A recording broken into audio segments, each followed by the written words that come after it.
versus Oceania. I'm not going to call it a rivalry, but there's been multiple international events where Japan has kind of been the thorn in Oceania's side, just kind of cutting them down at the very last step before international glory. See if they can do it again today. We'll be getting into game very soon. Ladies and gentlemen, you can see all of the players on your screen getting ready to hit the Rift here for our third game of the day. And we are now into game. Fire and Ice going toe-to-toe once again with Japan against Oceania. We were one Super Galaxy Rumble skin away from a Pacific Rim. I'm really disappointed. We were close, Frosk, but we'll have to see if, of course, the jungle and mid lane synergy is drift compatible as we get into game here. And we'll be finding that over the first couple minutes. So what's unique to me in the jungle changes is how the level 1 vision game has changed. So we saw at Worlds it kind of changed from deep vision to scouting vision because it was more about prioritizing your vision to secure your lane matchups, making sure that you got control of the incoming creep wave as opposed to finding the enemy jungler's start path. It's kind of now reverted back to deep vision, or at least collective 5, just because most junglers are starting their buffs. Now, Team Ice do have an advantage here, and that they know for sure that Olaf's going to be starting his blue buff, because that's what Olaf needs. He's very dependent on the blue to do his jungle quickly. In response, Carbon is making the choice to also start the same side of the map. It's fairly common to start the top side of the map, but he did have the opportunity that he could have mixed it up, that he could have created windows where the junglers would be on opposite sides to open up different ganking paths.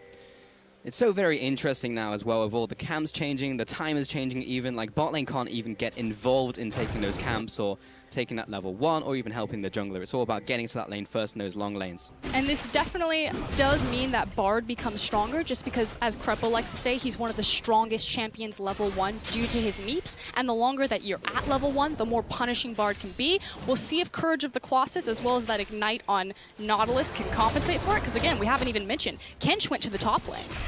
That's very true. Evie's going to be bringing it up there. Evie a play on Ebby as a shrimp, so he's playing the marine life coming into this one. And we've really hyped up Evie, you know, 500 LP challenger on Korean server. That's not something that's easy to do by any means. Oh, yeah. He also does it playing from Japan with 80 ping. So, you know, everyone else is sitting in Korea and like 7, 8 ping. Yeah, like a single digit thing. But on the other side of that, Dara also has a ton of respect. He's considered the best support in the region. The desk was talking about his synergy with the jungler Tussler because they're from the same team Rampage. And so it's really kind of a combination of how are this Olaf and this Nautilus going to connect and start exploiting Ice, especially in this bot lane. They have so many tools to do it. You've got so much CC riddled through Nautilus's kit. You have the Asher at level 6, and it completely compensates for the lack of CC on Olaf's kit. And Radier, he's just trying to play the farm game right now. He's like, look, guys, I've been a lawyer for the last couple of months. Just let me farm. Let me just play Vayne, and I'll get to late game, and I'll kill all of you. Let me even back it up farther. Look, guys, I'm Radier. I sit in my lane, I farm, I play the hyper carry. This was Radier's MO even before he went into retirement. The thing is the Chiefs used to understand, get Radier to late game, he'll make the hero play. He got a pentakill when he did take down Legacy kind of the last time we saw him. So the expectation, he's a 5v5 AD carry. He's not a laning AD carry. How much faith is there now, though? Having taken such a hiatus from the game and now coming back, they're clearly still some faith because they've given him that Vayne, but is it then putting that burden on Swiffer in the mid lane and saying, hey, if this Vayne doesn't work out, we'll just bring someone else to the table who can also blow up the whole enemy team? I think the burden is actually on Carbon, particularly because he is that Lee Sin pick, because the jungler is still very important in setting the tempo of this game, and it's really all eyes on Carbos here as kind of the captain and shot caller to dictate the flow and kind of compensate for the fact that, you know, Swiffer's just, it's going to be ping pong back in the mid lane. I'm going to push it in, you're going to push it back. Radier's going to be down there, he's going to be free farming. Swiper's up here on Poppy. All eyes are on this Lee Sin if the Chiefs want to get something going early. We'll see if that is the case. And Swiffer, he's got that early blue buff actually coming in from Carbradoodle, so he's actually given that one over to his Victor in the mid lane. You just change it up his nickname every time. Cardoodle, yeah. Carboss, Don't worry, I've got a zillion of them, but we have Olaf coming into the top lane. Tussle looking for some blood. Swiper, he's going to use them to jump back to his tower, so he's not going to be in bad shape at all. Of course, very difficult to gank a Poppy from directly behind. And frankly, that's a big win for Os across the board. The fact that you did burn the Ghost on the Olaf and didn't exchange any of your summoners because you did use that charge to reposition yourself back to safety. See what Tussle does with it, and if he will have that cooldown depending on how quickly he gets to level 6. Because obviously Ragnarok is really dependent on Ghost, and if it's delayed, although he is level 4, so he might have a big enough window on it, it could also delay that power spike even further. Yeah. Great thing about Ghost, pretty short cooldown compared to the rest of the mobility spells. And Swiffer just dodging out the geometry being thrown at him from Spot Seras, out. but there is Carbon coming into the mid lane, looking to put some hurt on to Vel'Koz, but Seras will back off to his tower, just be shoved in a little bit, fairly even, as that laser comes in and evens up the playing field. Yep, and another ghost down, and with the pressure in mid lane, Carbon then immediately transfers pressure into the jungle, laying down deep vision and teaming up with Rosie. And this is the next player that I want to highlight. Rosie is incredibly aggressive. He's a known Bard player. He likes to play playmaking supports, and he has been known in competitive matches to play static Shiv Bard. Don't think we're going to see it today, but that's pretty much the essence of Rosie. This guy likes to kill people. Pretty sure he builds a rapid fire cannon as well. That's another staple of his, which I think is fantastic. That is very rude, actually, but which is fantastic because one punch Bard, for you guys who at home maybe don't know, you just go all on hit. You walk around, you hit someone once, you do a lot of damage. You may not kill them, but it's fun, and Rosie loves that. So just hopefully we'll see him. Feeps. Hopefully we'll see him do that this game because he has started off with the Spell Feast Edge, which is part of the core build. I know a lot of cheese, Froskurinn. I can tell. Me and Spawn have that in common. Get out of here, creeps. That is unfortunate. Just wanted to punt Evie away from the minions. Try and deny a couple there, but he's got his dancing shoes on. Tam Kench ready in the top lane. No, but Carbon is actually hanging around the area. So again, the Chiefs made a big effort to place a lot of vision over the bottom side of the jungle. That vision has now lifted, which is why Seras has actually snuck in here. Now he will appear in the river because there is a fairly shallow ice ward, and Hook doesn't connect, which means that this play now fizzles out.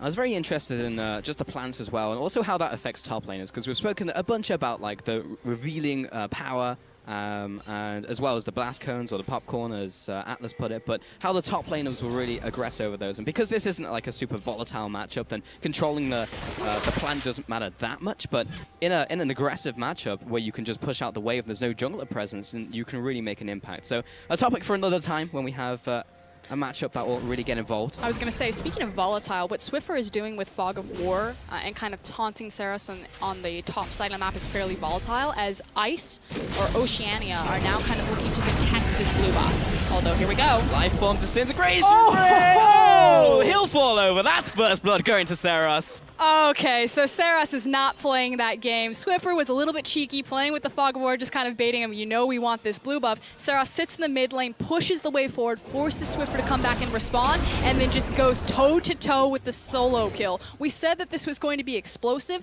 Then we saw the control mages come in. I was like, you know, maybe we'll back up a lot, pop the brakes, but Seras is like, no. No, he gave him the tentacles there for sure, Frosk, and now he's in a pretty good shape. We'll pick up this blue buff most likely, and then head on back to base, pick up a couple items, put Swiffer further behind. 8 minutes into the game, now with that first blood. In terms of actual gold, has not really made a big divide between the two teams. There's a slight CS advantage in the top lane. With that Poppy there.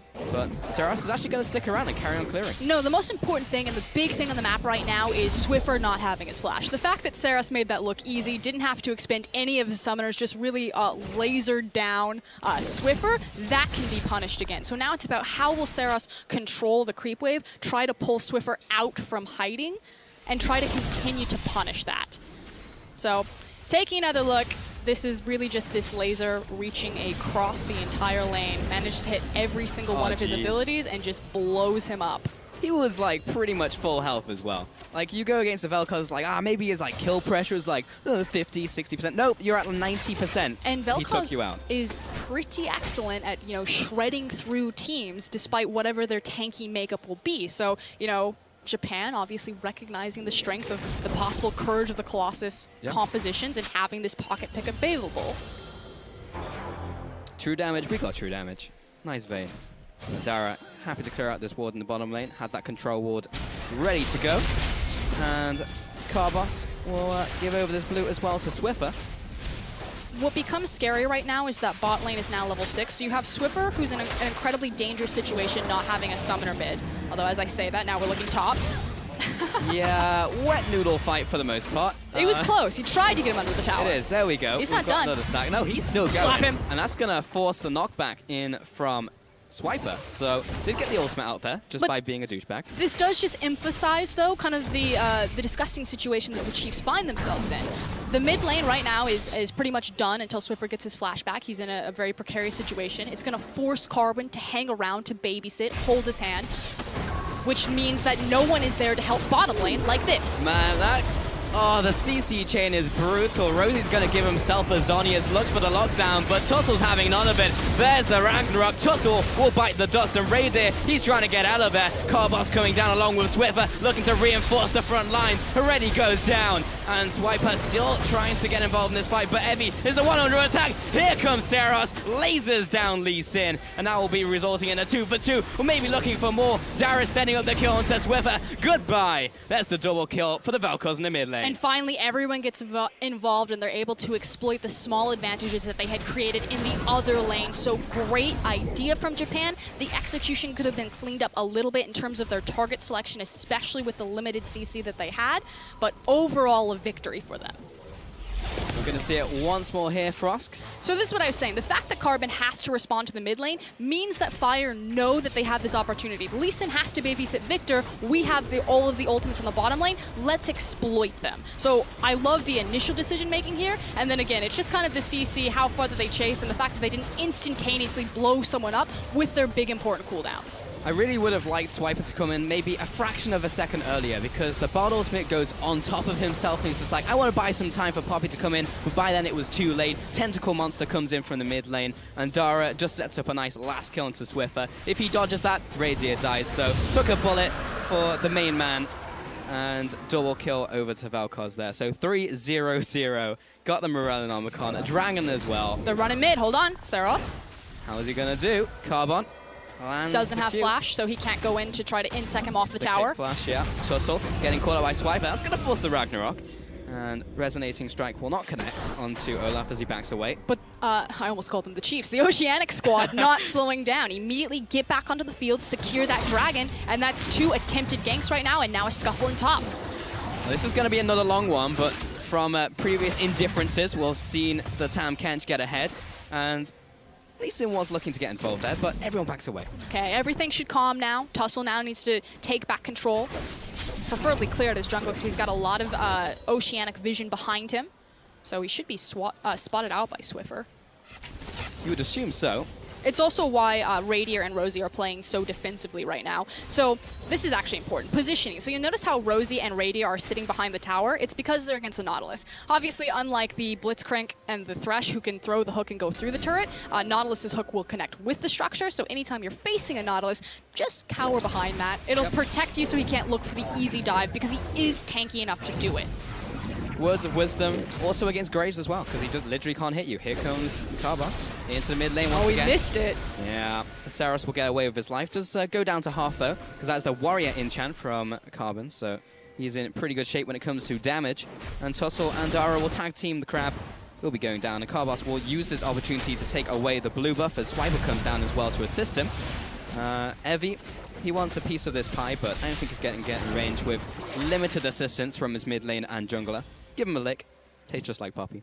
Japan have put all of their eggs kind of in this bottom side basket. So in response of losing their blue buff, they're actually going to attempt a dive here, or at least get pressure on the tower, possibly look for first brick. Here comes the arrow. Right through the goal. Rosie, pretty happy with that result. We say the wickets in Australia. The wickets? All right, got you. I'm gonna have to adapt to that one.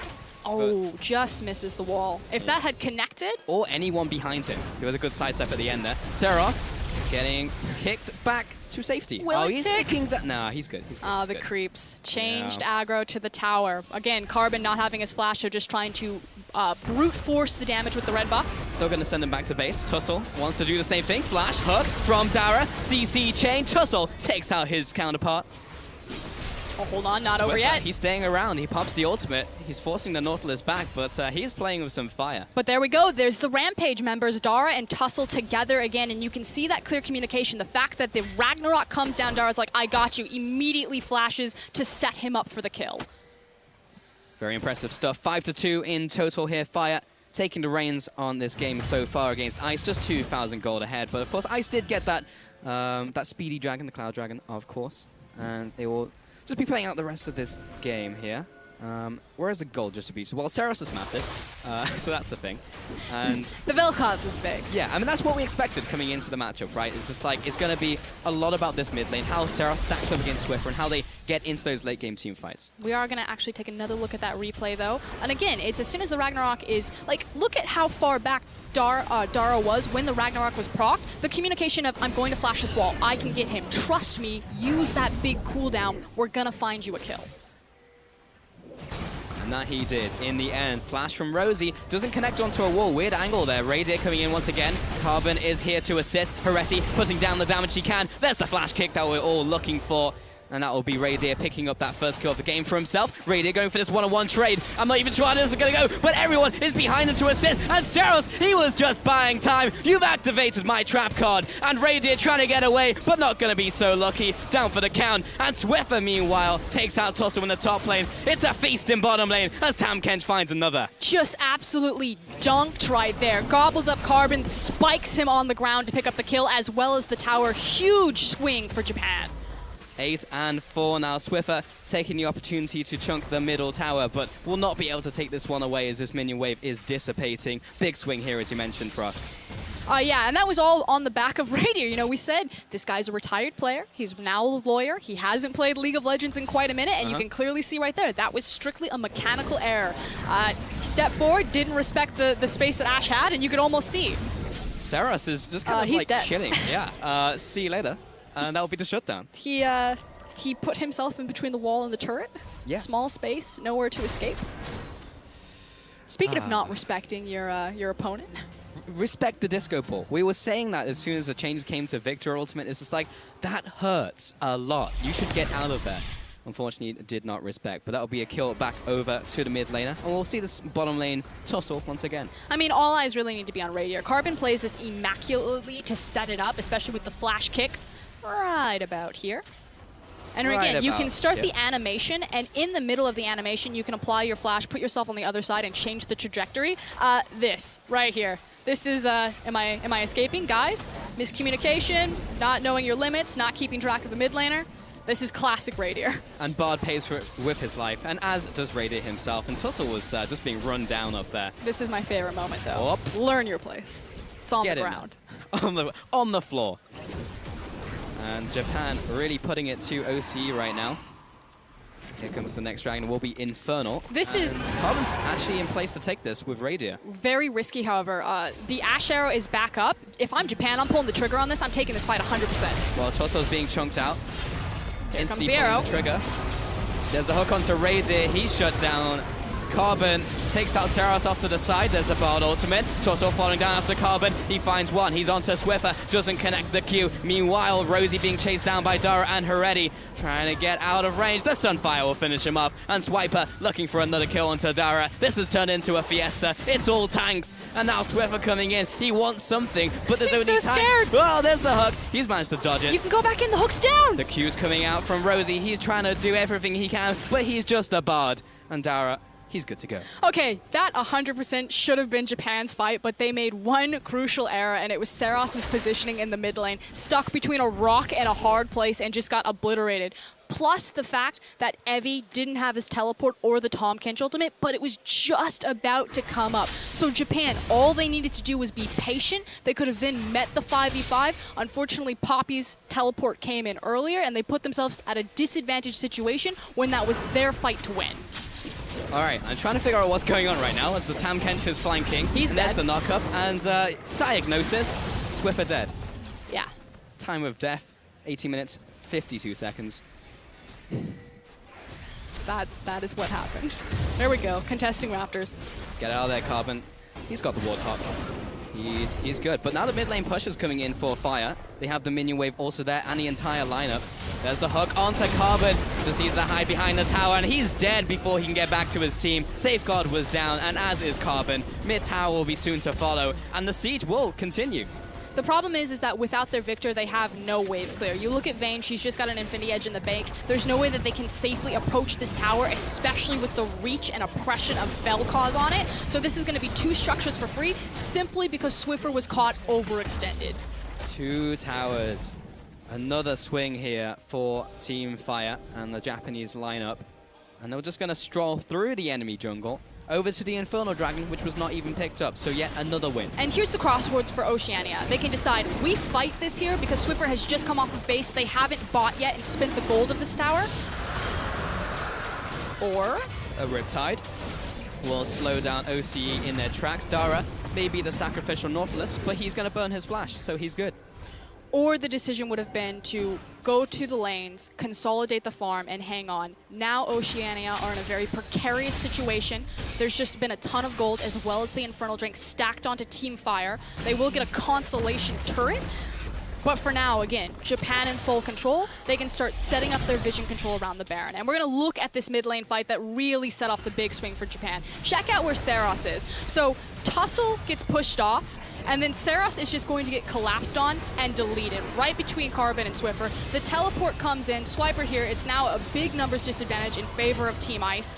And Tahm Kench, if you look at your map, he's now just wandering into the mid lane. If Japan had just been patient by 15 seconds, waiting for that Tahm Kench ult to come up so they know that they could have contested for a 5v5 and attacking from the same side. Again, they had the gold lead. They had the pressure lead because the tower was down bottom. They connected beautiful arrows. All of that CC, they just didn't execute it well.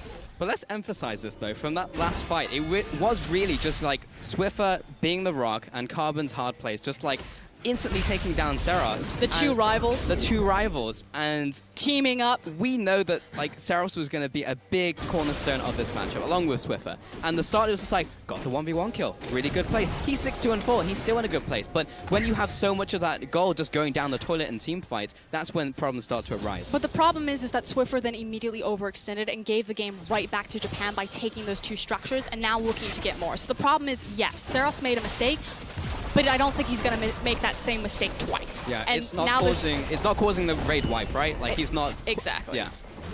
He's good, guys. Top lane, going to go down to the 3-man gank squad from Fire. Be another turret going over to them. 4-2-1 currently, 22 minutes into this game. Heretti clearing out that ward real quick, and Raydir, he's left to farm all by his lonesome, which is his natural habitat. Raydir loves that stuff. Tussle will clear away the rest of the ward from the Baron pit.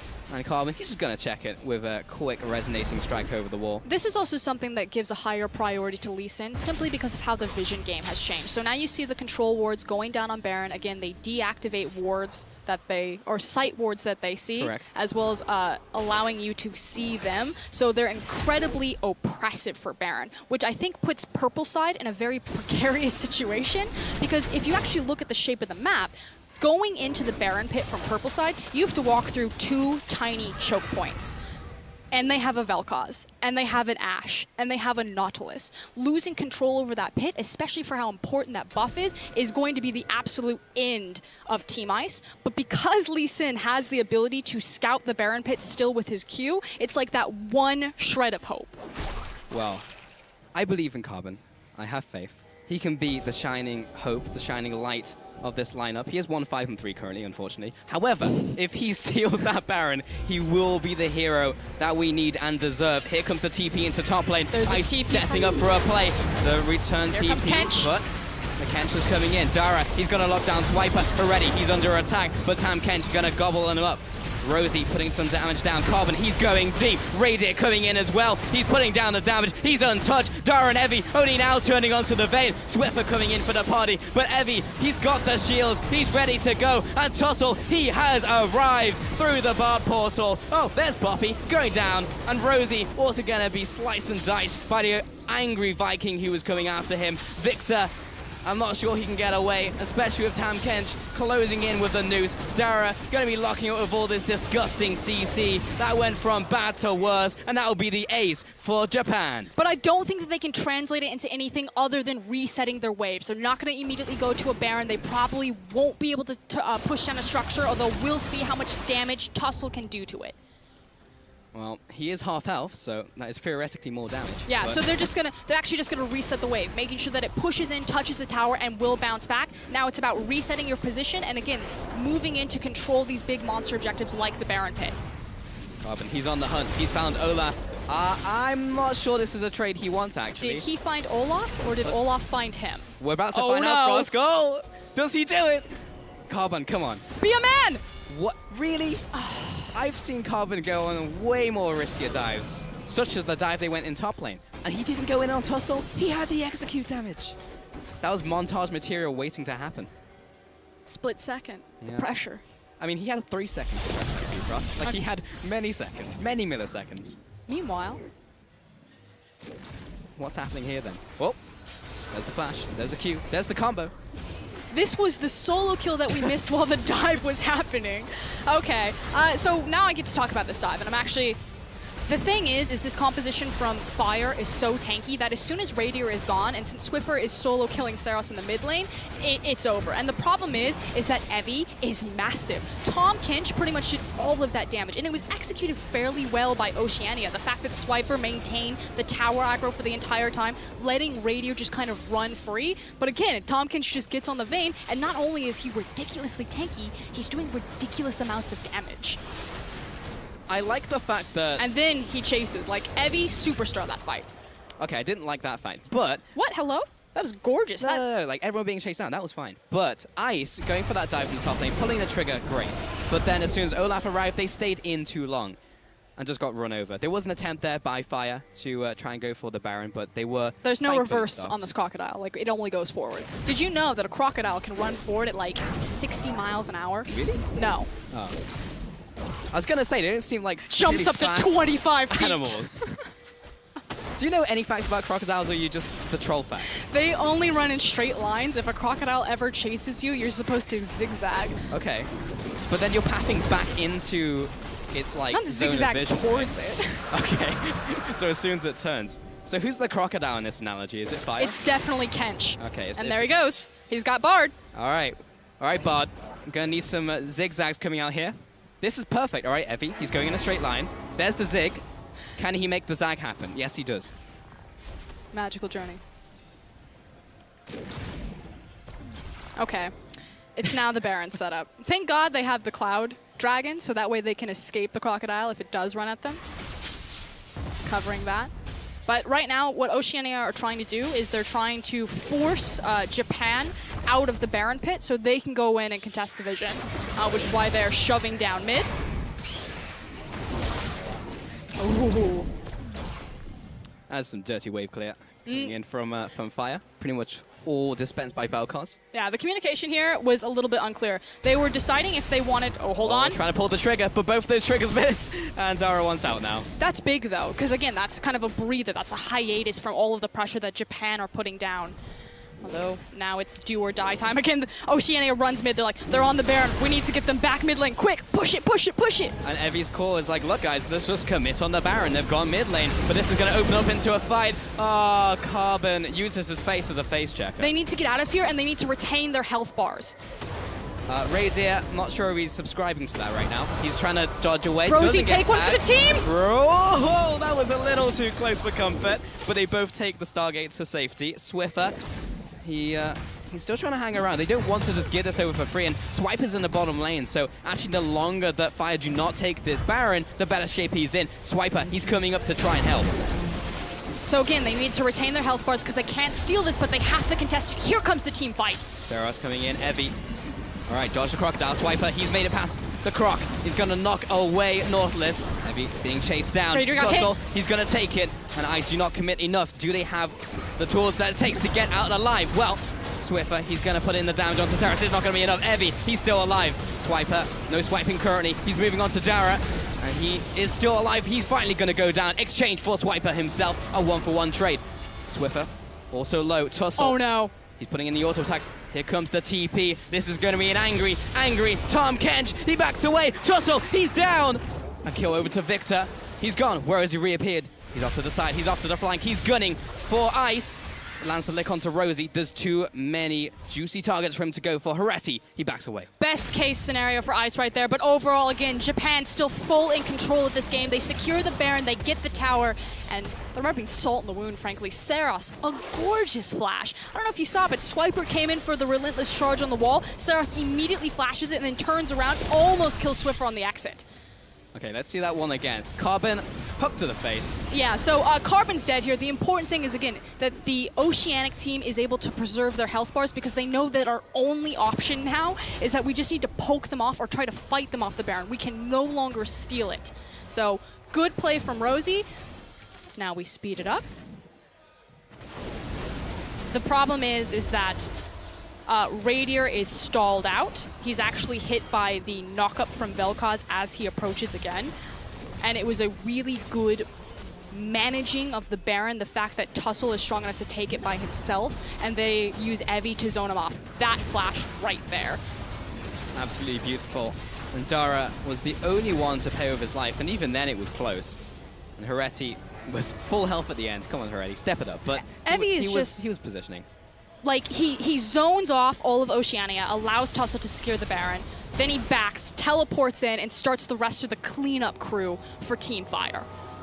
Definitely all over the place, but what I can say for certain is... all over in the right places. Yes, and Tussle's ultimate is down, as Speaking is of right Abyss of place. Voyage. Carbon, he does have that one ward left, so Evie's not going to be able to get him right now. And he's going to recall on that bush. Meanwhile... Is this going to be a base race? Fire you can't base race a Baron. No.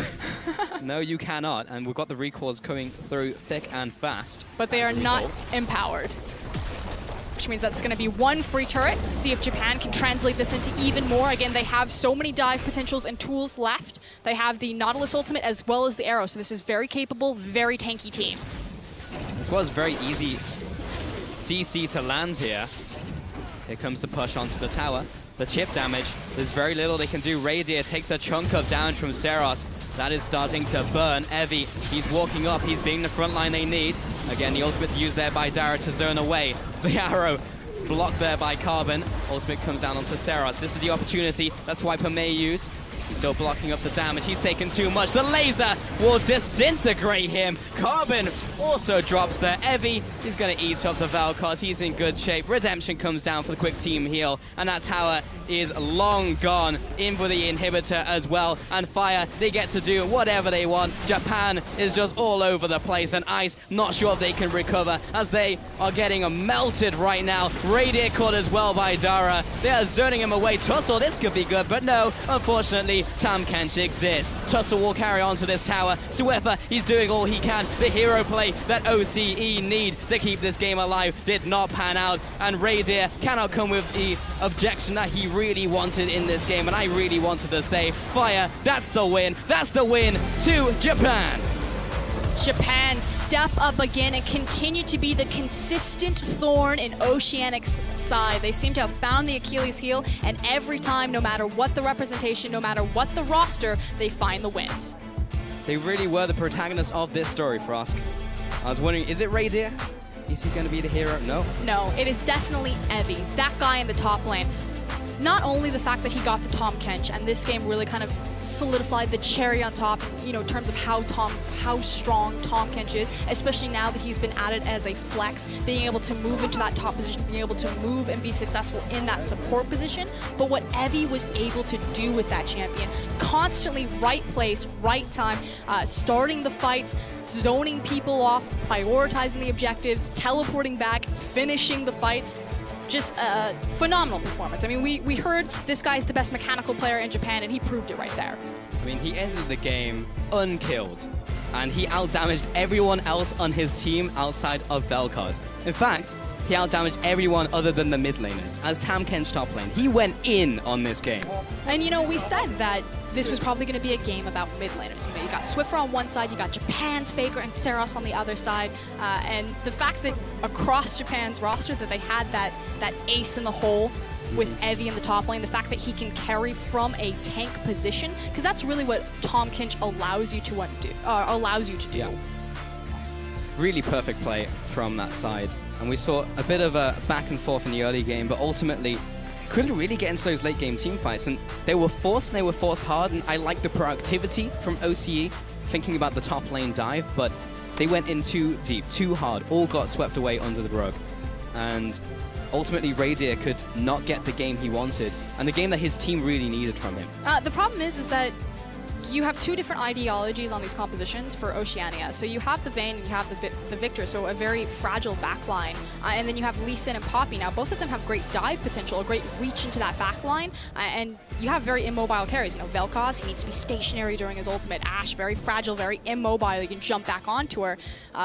Which is why, again, the Tahm Kench able to reposition them. But the thing is Vayne doesn't want her carries or her protection to dive back. She wants them to sit with her. So I feel like the Victor may be a poor choice. Maybe look towards that Cassiopeia, because the thing is Cassiopeia can stand next to Vayne and protect her. Well, that was still the win to Japan in the end.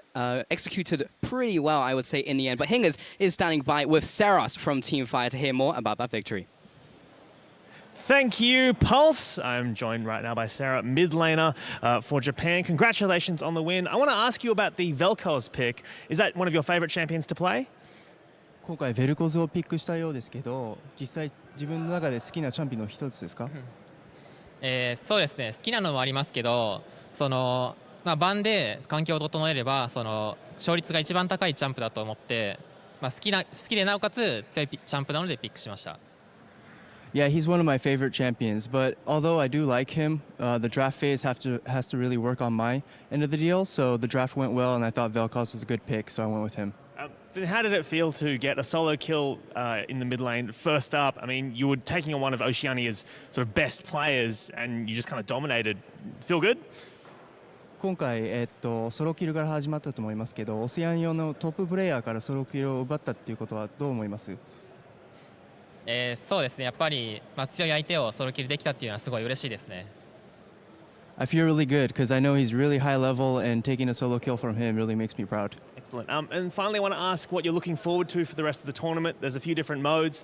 Is there anything in particular that you're excited about? 自分の中で今後の、ゲームモードであったり何か期待しているところってありますか？そうですね。去年1対1途中で負けてしまったので、今回は勝ちたいですね。In last year's IWCA, I did pretty well in 1v1s, but I want to go a little bit further this time, so I'm really looking forward to that. Excellent stuff. Thank you so much for taking the time to speak to us. And that's all from us now. We're going to send it right back to Sifa at the desk with more. Thank you very much, Hangers. Of course, pretty back and forth game for some periods, but at a certain point, it just felt like Japan absolutely took control. Now, Vedius, I was excited about Seras. I was excited about all this Vel'Koz action, but you had a little bit of a different take. Evie with the insane Tahm Kench. Now, I was told a lot about this Tahm Kench coming in. People were like, hey, you need to be careful because this guy really is well known in the region for this champion. When we saw it in the draft phase, a lot of us were discussing, hey, like Tahm Kench Ashe bottom lane, very common, pretty good combo. And then it went straight to the top. I'm like, oh yeah, Evie plays this really good Tahm Kench, and he had a fantastic performance throughout the, I mean, we're going to cover it later on into the game, but he really was a standout player. Well, absolutely. Let's start then with the early game. We have to start with some of these early fights because honestly, sometimes these were back and forth, but it just felt like Japan was so much more coordinated than what we saw from the Chiefs in their game, particularly around the bottom lane and the early stages. Yeah, there was a lot of, I guess, positives for Oceania, but at the same time, a lot of negatives. And ultimately, to me, it came down to mechanics. The one saving grace was the start of this fight, which Rosie actually executed on decently well to get himself into an advantageous position where the rest of his team can come in. But those mechanics actually work out negatively in the end for the Chiefs as Japan collapse second, but more effectively.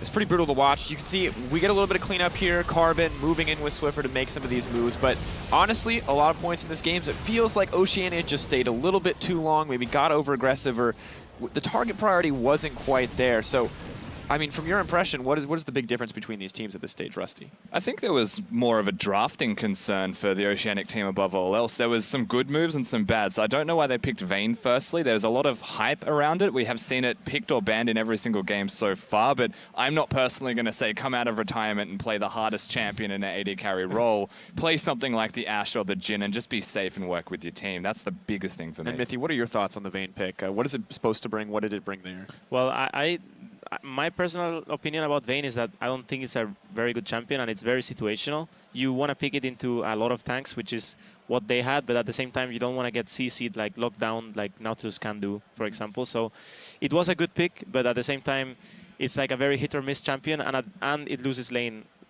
in a bad way most of the times. Well, in the hit or miss, I mean, you bring that up. Let's take a look at one of these team fights in the river, because some of these fights were absolutely brutal for Radier. And as good as Radier is, or as struggling as he is, not a whole lot of Vayne can do in some of these situations.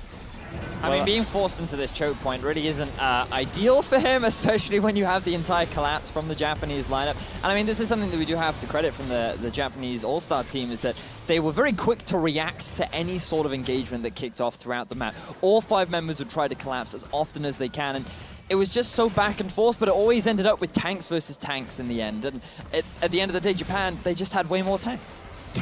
They had 3 tanks. It was pretty absurd. There was actually no counterplay when the Vayne can't hit those people, and that's the thing. The Nautilus can knock him up. Tahm can eat the person that the Vayne's trying to target, and more often than not, he was going for the carries. Ash Arrow 2, Velko's ult, Velko's E. But honestly, we also have to say that Radier had a horrible game on Vayne. I think that both positioning-wise, mechanical-wise, and just decision-making-wise, I think he struggled on those 3 areas, and that also made the Vayne pick not as good as it could have been. And while Oceania and Team Ice can hope that he's going to bounce back in the coming days, let's take a look at one final replay. This was the last nail in the coffin here for the side of Oceania. It starts off so good. We see this beautiful 1v1 play in the mid lane, Swiffer doing well, but we get to top and it just feels like everything goes wrong.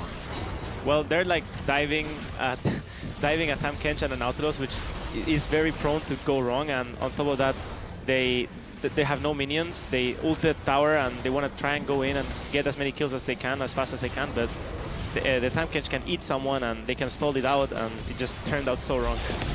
At the end of the day, some executional errors, maybe some mistakes, maybe some jitters over the course of the tournament. But to see. I will say that both teams, or at the very least the Japanese team, sounded like they were having a lot of fun up there. Like, we heard a lot of vocal players, every play that was being made. I know when Swiffer died at the start, all of his team were like, "Hey, Swiffer!"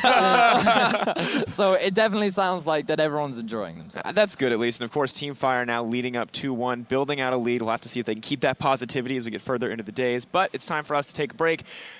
And I know you're expecting another, oh no, please. Another pun, but I'm done making an ash of myself. Coming up, it's Latin America South, taking on Southeast Asian Vietnamese All-Stars. Don't go anywhere.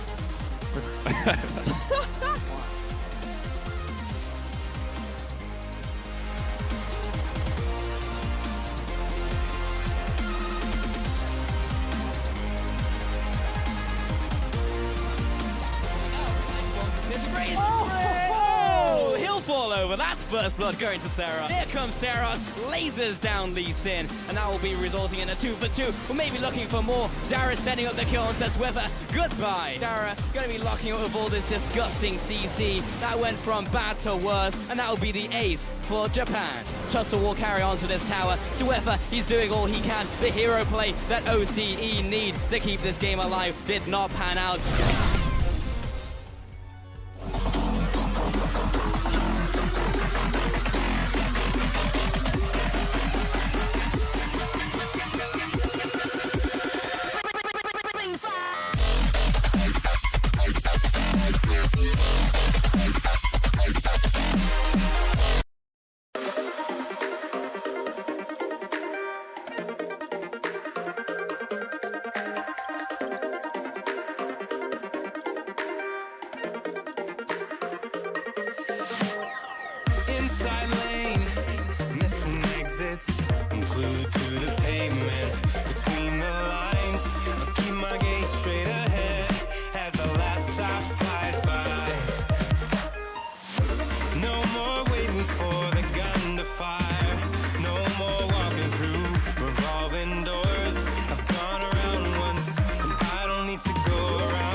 Welcome back to the International Wildcard All-Stars, where Latin America South is about to take on Southeast Asian All-Stars. We are ready to go here on the casting desk. The Final Fantasy duo still ready to rock here, Froskurinn.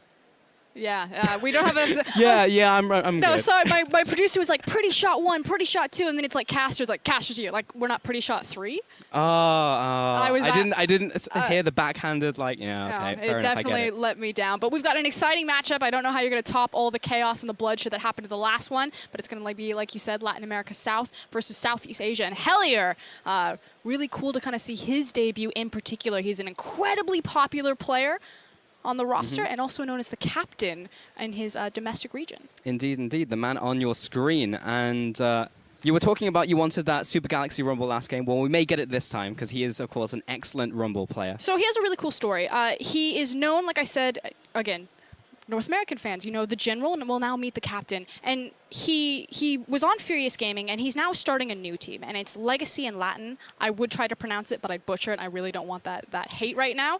So what's cool, though, is that he reached out to the jungler on this all-star roster, Kratos, and he said, come out of retirement, come play on this new team, Legacy, with me. Let's qualify through the Challenger bracket and back into the Latin American South League to perform. And it's really cool for fans because Kratos is considered the best jungler in the region, full stop. And fans have really wanted to see Kratos and Hellier kind of team up and use their precision and their excellence across the region. So this will be kind of like a precursor to that possible team down the future. I mean, the big thing for him right now is really giving back to his fans as well for like voting for him, and it's just really cool to have that story. Like, the story is the same for a bunch of guys on this team, but you really just wanted, like, you know, reach out. But moving on to the opposite team as well, I kind of want to just kind of look at the mismatches in this matchup and how some players are obviously stronger than others, and like Plugo in the mid lane, of course, like whether he'll be able to actually stack up, and Kratos will be able to work with him because he is used to a mid laner who typically plays those assassins. Yeah, so when I was having the Latin American South team, you know, kind of deep diving on them, it was explained to me that Kratos effectively got to play with the Faker of Latin America South. Yep. Like that's the bar that we're going to use for the Faker. It's an adjective now. Just amazing adjective, Faker. And that player had a very aggressive playstyle. So Kratos is a very vision, control-oriented jungler, you know, not really known for his dueling potential, and he plays with a very aggressive jungler. Plugo is completely the opposite. He's a very calm, very patient, very collected player. His actual favorite player and a guy that he really looks up to is actually Kami from the Brazilian squad. So it's very cool for him. He's very excited to be in this tournament because the thing is the Latin America South guys, they play and they scrim with Brazil all the time. So, you know, they've seen the talkers. They're not fazed by this. But in particular, Plugo has never played against Kami on an international stage, and he finally gets the opportunity to play against one of his heroes. Well, we'll get to more of that later, but first up, let's introduce the representatives from Latin America South coming in here. The top laner will be Hellier from Furious Gaming, the jungler Kratos from Isurus Gaming, mid laner will be Plugo from Chaos Latin Gamers Movie Star, while ADC Warangulus.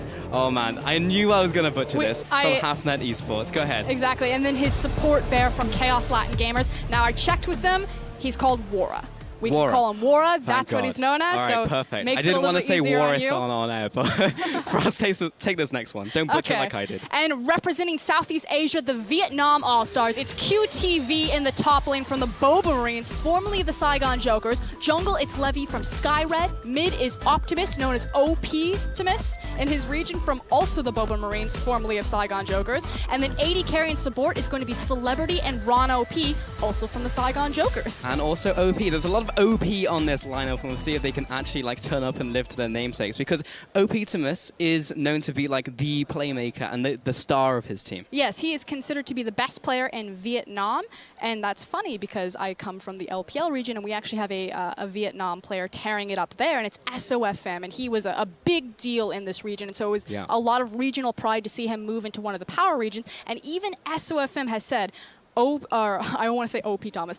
Optimus is the real deal. This guy is a very mechanically oriented mid laner, and he's a huge threat on this roster. That's a pretty good accolade to have under your belt, and I know it's also like affected how like the jungle pathing works as well for them, and they really look up to SOFM as like a really pinnacle of just like what they can do as like a region. Yeah, so I was spying into Southeast Asia because again, how they qualified into this tournament was really interesting. They went into their own kind of mini all-stars, so this roster does have experience playing together because they had to face across from, you know, Thailand, Singapore, sure. Malaysia, things like that to qualify. And the first game I spied was watching Levy, and the first thing he did is he did SOFM's double scuttle jungle pathing. Of course, this was 6.21, so we'll keep our eye on that, but you can definitely see the fingerprints left over from SOFM. Absolutely an influence there, but as you can see, ladies and gentlemen, we are into Champion Select here with the fans coming through. Oriana aimed at Optimus in the mid lane, Trundle taken away as well from SEA. And LeBlanc will be banned along with Syndra. So mid lane priority actually over to Plugo. Yeah, already seeing a lot of the respect as well, that Oriana ban away from Optimus. But there we go. Wanted to see at least one of those junglers hit the board. Yeah, that still leaves up pretty strong junglers such as Lee Sin, Rek'Sai, and Ivan taken away there with Ryze. Where's the priority? It's on Poppy. Wow, Tom Kinch, after the performance that we just saw from last game, I know the players are watching it backstage, to automatically go with the priority pick of Poppy. Now this says one of two things. Either Hellier is known for his Poppy, he is a big facilitator and playmaker, so it is an important champion for unlocking his potential, but it either hides your hand or you just have that much faith in the captain that he will lead you to victory with a very kind of absorbing, I don't want to call her passive champion, but you know, she's not like the big playmaker like you would expect from someone like a Tom Kinch or a Fiora or an Aurelia. Right. I mean, there's opportunities to go in lane and kind of make some plays, but it's not just like, I'm going to open up an opportunity for myself. There's going to be windows and maybe I can get through them. I feel like it's more Hellier standing up and being like, Poppy's a good pick in the meta right now. I feel really comfortable on the pick. I'm going to take, you know, the brunt, and I'm going to show my hand to maybe open up a counter pick later on down draft phase for the rest of my team. And again, this is something that he's really known for. He's known for being professional, for being very calm, and for kind of being the natural-born leader in his region. And we do have some lock-ins from the SEA side. Will be that Victor going into the mid lane once again. And Levy will be picking up the Lee Sin into the jungle. See what he can do with that pick. We saw what Carbon attempted to do last game. It fits in his wheelhouse perfectly. It does. Again, the thing with Levy is that he doesn't prioritize. So these two junglers are two extremes. You have Kratos on one side, who's very control, vision-oriented jungler, and then you have Levy on the other side, who is all about just killing people. He doesn't buy pink wards until after 10 minutes. It's actually very rare for him to pick up any vision at all. Good to know. Well, Kratos has picked up the Rek'Sai for himself there. So you can see the top tier junglers already rising and bubbling to the top at the start of this tournament. And Karma will also be locked in alongside her, flexing, of course, mid lane, bot lane.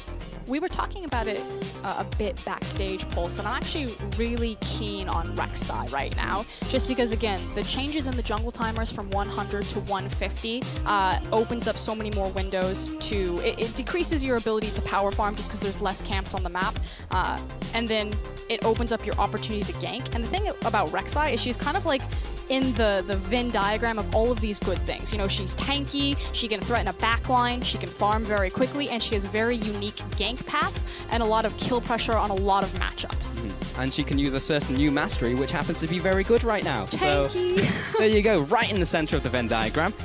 And next two lock-ins, hello Maokai, welcome back. Coming into the meta, going into top lane. He may be skirting outside the Venn diagram, but we'll see. And Ezreal also locked in for Celebrity. Are we really surprised to see Maokai return? Not really, he does that. He comes back and he has reliable lockdown and he can use a mastery. And it's again also the fact that Poppy was revealed in the first hand, so Maokai going to that matchup knowing that he's not going to be punished. The thing that really kind of pushed Maokai out of the meta, obviously the tank's falling off, but the fact that picking him blind, he could be punished. Yeah, by many, many different picks. Going back over to LAS for their final lock-ins will be Vayne and will be Janna. So going back over to those hyper carries, the classic lane as well there. No, this is perfect because I wanted to talk about Wara.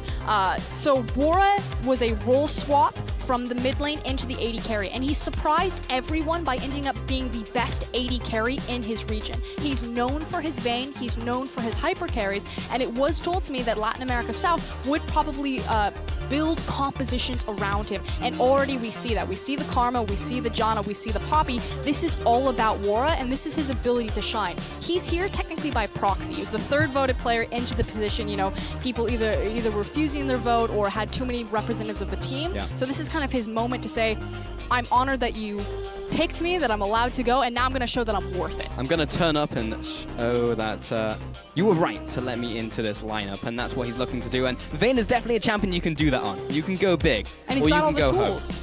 The fact that Vayne is becoming a higher priority does mean that Janna's a higher priority because of how well they work together with the shield as well as Vayne's itemization. We'll get back into that more in the game as we see it progress. Yes, we will. Final lock in. Nami going into the bottom lane there for Ron OP for his ADC of Celebrity. So going to be gearing up in that bottom lane to try and take down the super farming Vayne. Yeah, so on one side you've got the hyper carry and Wara, and on the other side you have Celebrity. Now Celebrity has the persona of being a little bit crazy. It's very hot and cold, very polarizing. Either this guy goes completely off, he doesn't care what's in meta. During the All-Star tournament, he was playing things like Draven, the Draven Thresh lane running around. He is comfortable with Ron OP. It's one of the reasons why that support did make it this far, you know, ended up on this roster, so there is experience there, but otherwise it's kind of a bag of what version of Celebrity are you going to get? All right, Frosk, so golden question. We have the full lineups now. Where are you putting your money?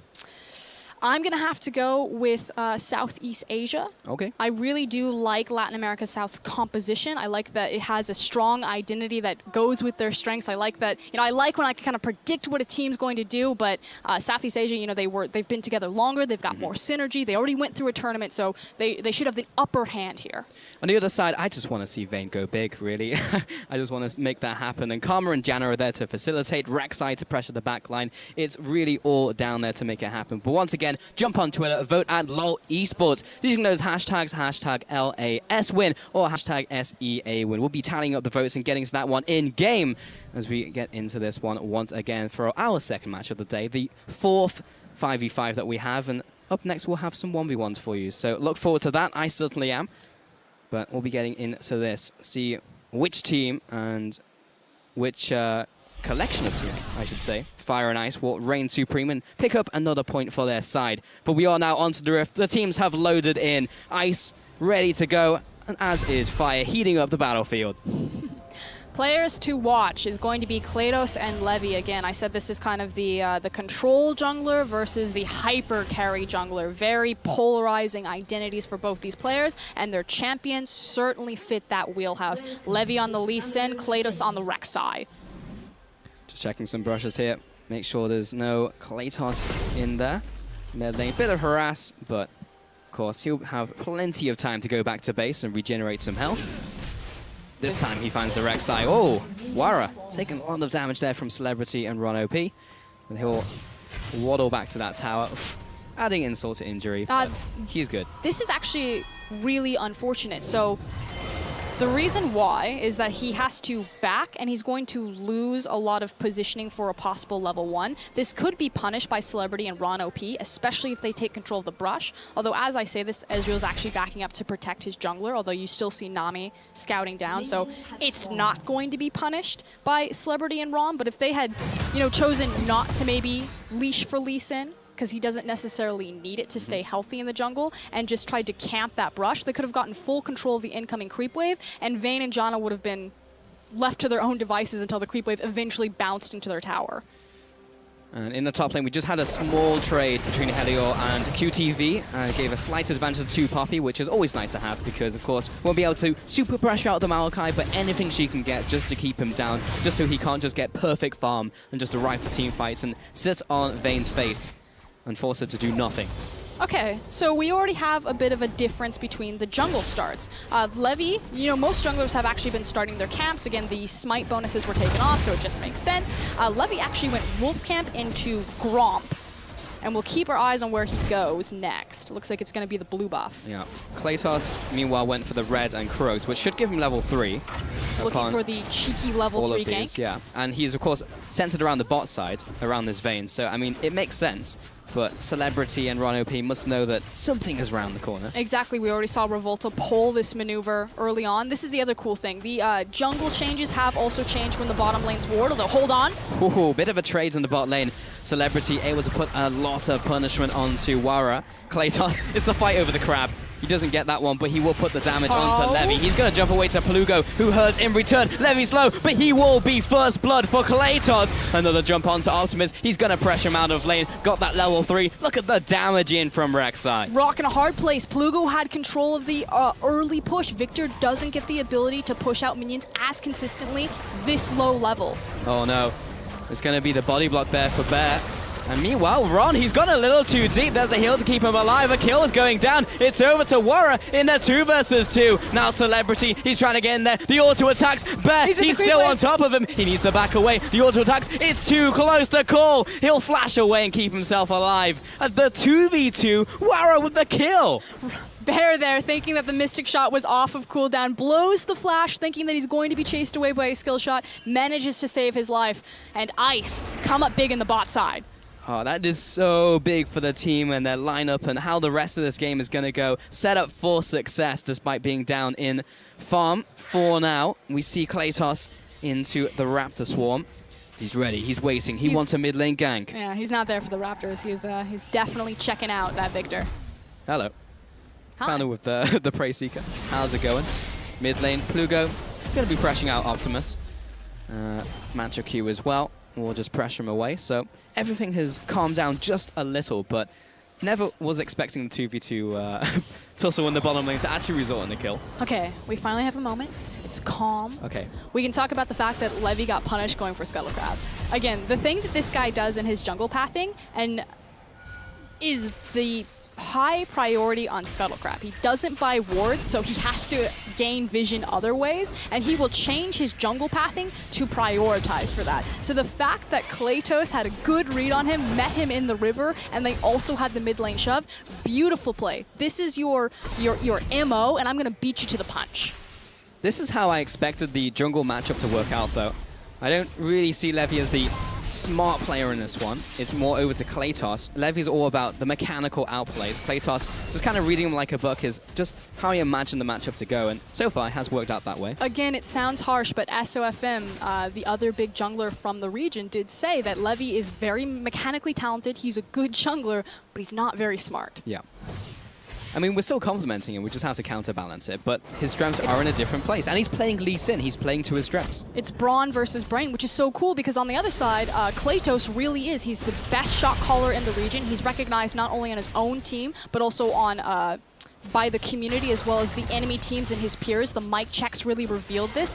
He is the shot caller for Team Ice. So it is a very real scenario of, will the smart guy in glasses win, or will the big, tough, you know, football guy win? We'll have to see. The Mountain versus the Viper in the jungle. We all know how that one turned out. But Kratos back into the bottom side. Levy is going to take away the Scuttle Crab. Ron, I felt very good at hitting those bubbles, but decision-making afterwards, maybe not so stellar with Celebrity. It's like, I've hit it, guys. Let's go in. They are so polarizing of a bot lane. Celebrity and Ron OP are either going to go off or they're going to go very deep in a hole. They never dig sideways. It's either up or down.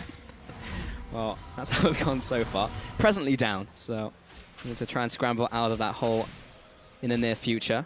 Plugo going up to the top side of mid lane. Unfortunate for Levy, who was looking for a gank. There's a Poppy incoming, lads.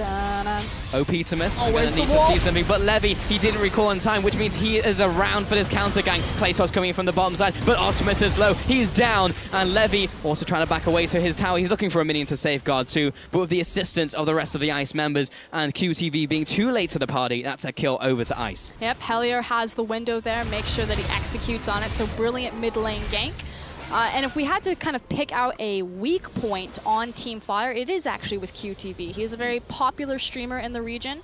He's not known as necessarily the best top laner there. And we can see why this is already being exploited by the captain. Yeah, I mean, like, it makes a whole lot of sense when Helior is one of the star players of the Ice lineup, one of the first players to really get down there. But we'll see that mid lane gank once again. Levy attempted to assist, but Optimus way too much damage from Helior. And the fact that Karma is so tanky that she's able to actually survive, like outmaneuver with her movement speed augmentation, but also survive the Chaos Storm. And this is really big because Plugo is a rookie coming into this tournament. Yeah, he has some international experience at the last international wildcard, but this is pretty much his first season. That was his first time internationally, and as I say that, hold on. Into mid lane once again. I think Optimus is just going to be shoved out here. Kratos doesn't have the kill pressure, but he can just be an annoying fly on the wall who's constantly there, just chipping away at his health bar. But constantly keeping Optimus down. Again, he's the star player of Southeast Asia against the rookie, so it's awesome for Plugo to come out on this stage and go toe-to-toe with someone who has the reputation of Optimus. What really excites me is how Plugo has actually done really well with Kratos so far, or maybe the other way around, because Kratos used to a different type of player in the mid lane and is actually just making it work, even against Optimus and Levi. So far, actually coming out on top. We'll see if that continues through this game, as we are only 8 minutes in. Feels longer for some reason. 2,000 gold advantage. So much fighting, even though it's only 3-0. I feel like there's been like 10 little skirmishes, or at least attempted fights so far. That's true, which led to the kills in the end. And just a nice trade there from Wara. He's really got control of this lane. I mean, of course, there was no Nami there to assist Ezreal, but I think the bigger problem is the fact that it's tier versus BF sword, as well as level 6 for Vayne. But before we go into that, the jump, the kick, the knockback, as clean as you like, and Levi just turning up for Optimus, handing him a kill. Okay, so it took 9 minutes, but Southeast Asia finally showed up to the game. That's what we expect from them. They're going to be a very mid-focused team, very mid-centric team, but meanwhile top. QTV, he tries to get away. He's going to use Kratos to get back to his tower, but the Q is not enough. He dives into the tower. Celebrity in the bottom lane. Wara's found him, and Ron trying to just float back to tower, but he's got an angry Vayne on his backside. Bear comes in, and that's the double kill for the Vayne in a 2v2. This is becoming a major problem. And the reason why Wara and Bear had the confidence to do that is because they saw that everyone was on the top side of the map, that they could go aggressive, they could go all in. Even worse, the fact that Ron OP, still only level 5 on the Nami, didn't have the disengagement from the tidal wave. 6-1 currently, and the last minute or so really just opened up the game. But let's see what opens up and happens in the bottom lane. I'm pretty sure that they're just about to get run down, yeah. Okay, so we're actually going to take a time and we're going to talk about how Vayne and Janna work out and why I'm super excited to see this two-pair return. Because for the longest time, these two reigned supreme, and then they kind of disappeared, you know, as long-range AD carries or utility AD carries moved into the scene. Janna has movement speed on her passive, which works really well with Vayne's passive ability to chase people down. Final Hour also gives Vayne about a free BF sword worth of stats or bonus attack damage, and then again, you apply a Janna shield, and at level 9, it's another free BF sword. And the thing about Vayne is she likes to itemize into attack speed in particular, so it's all of these accumulative stats moving in the same direction. This pair is very deadly.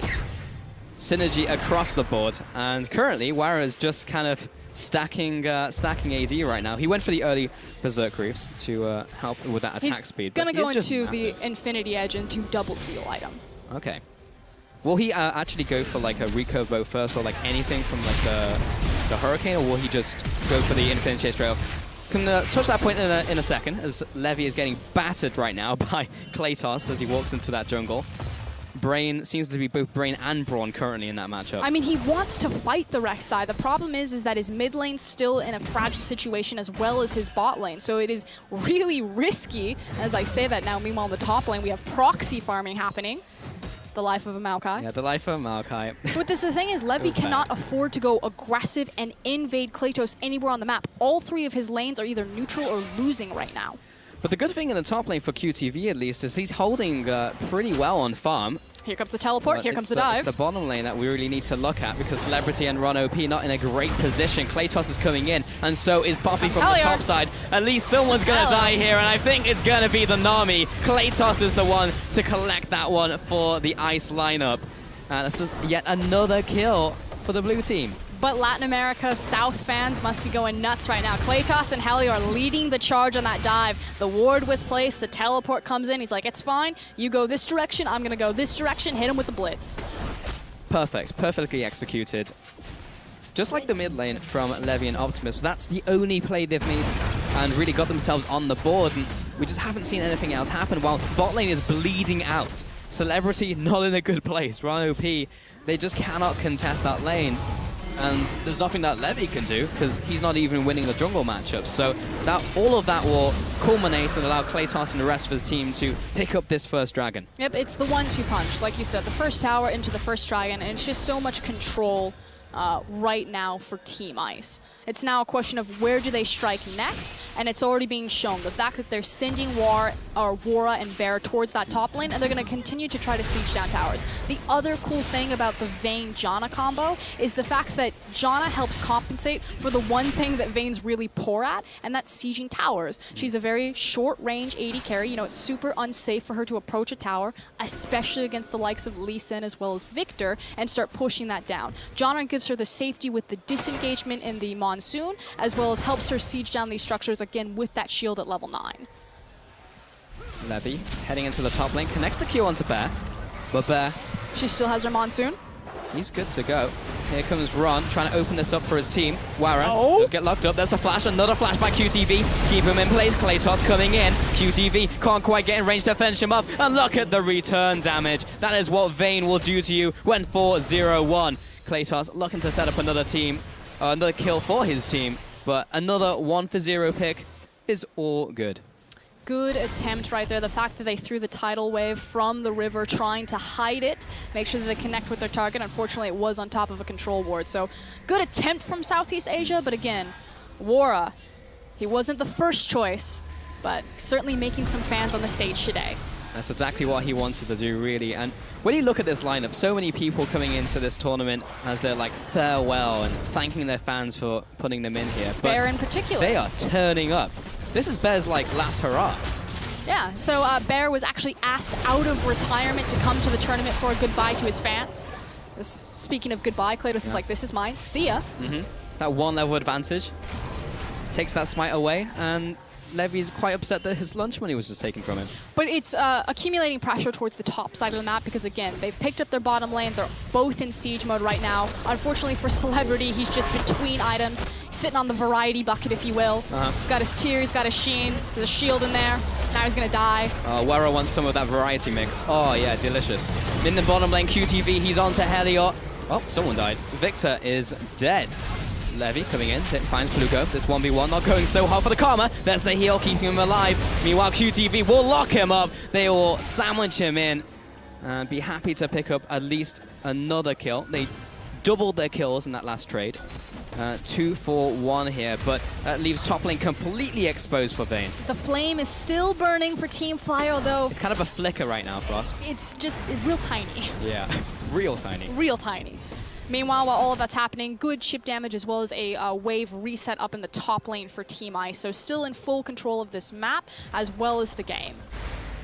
There's the static shift. So I got the answers to my question. He will go for the attack speed item first and then finish off his IE afterwards. Because he's got the Janna. Now sitting at level 8. One more, as we're now going to look at this tower dive. So Celebrity gets wrecked. But the big thing for me is the fact that Claytos is back behind him, zoning off the other member, so isolating that Ezreal. Yeah. And again, we said that Southeast Asia going into this tournament, I gave them the edge because they did have more experience collectively as a unit playing. They've already gone through a tournament with this roster, but it's actually Latin America South proving me wrong, stepping up and being cohesive as a unit across the board. I love to see it. 16 minutes in. Herald will now be on the board for Ice to try and pick up. Levy. There's nothing in his jungle for him. It's like Krugs. No, Krugs not here. Raptors? Can I take Raptors? That'd be great. Oh yeah, Raptors are here. Oh yeah. Nice. That would be a bit of gold in the bank, but he's so far down compared to Claytos right now. Rift Herald goes over, and he's going to hear that. Levy just not having a great game. Cool thing, though, is the fact that they did give the Glimpse of the Void buff to the Rek'Sai, something that I really love about Rek'Sai, and why, again, it's so cool that Claytos gets this champion in particular, is that the Glimpse of the Void is going to help empower her in side lanes, so she can be that split-pushing factor, although, as I say that, TP coming in. QTV trying to make something happen.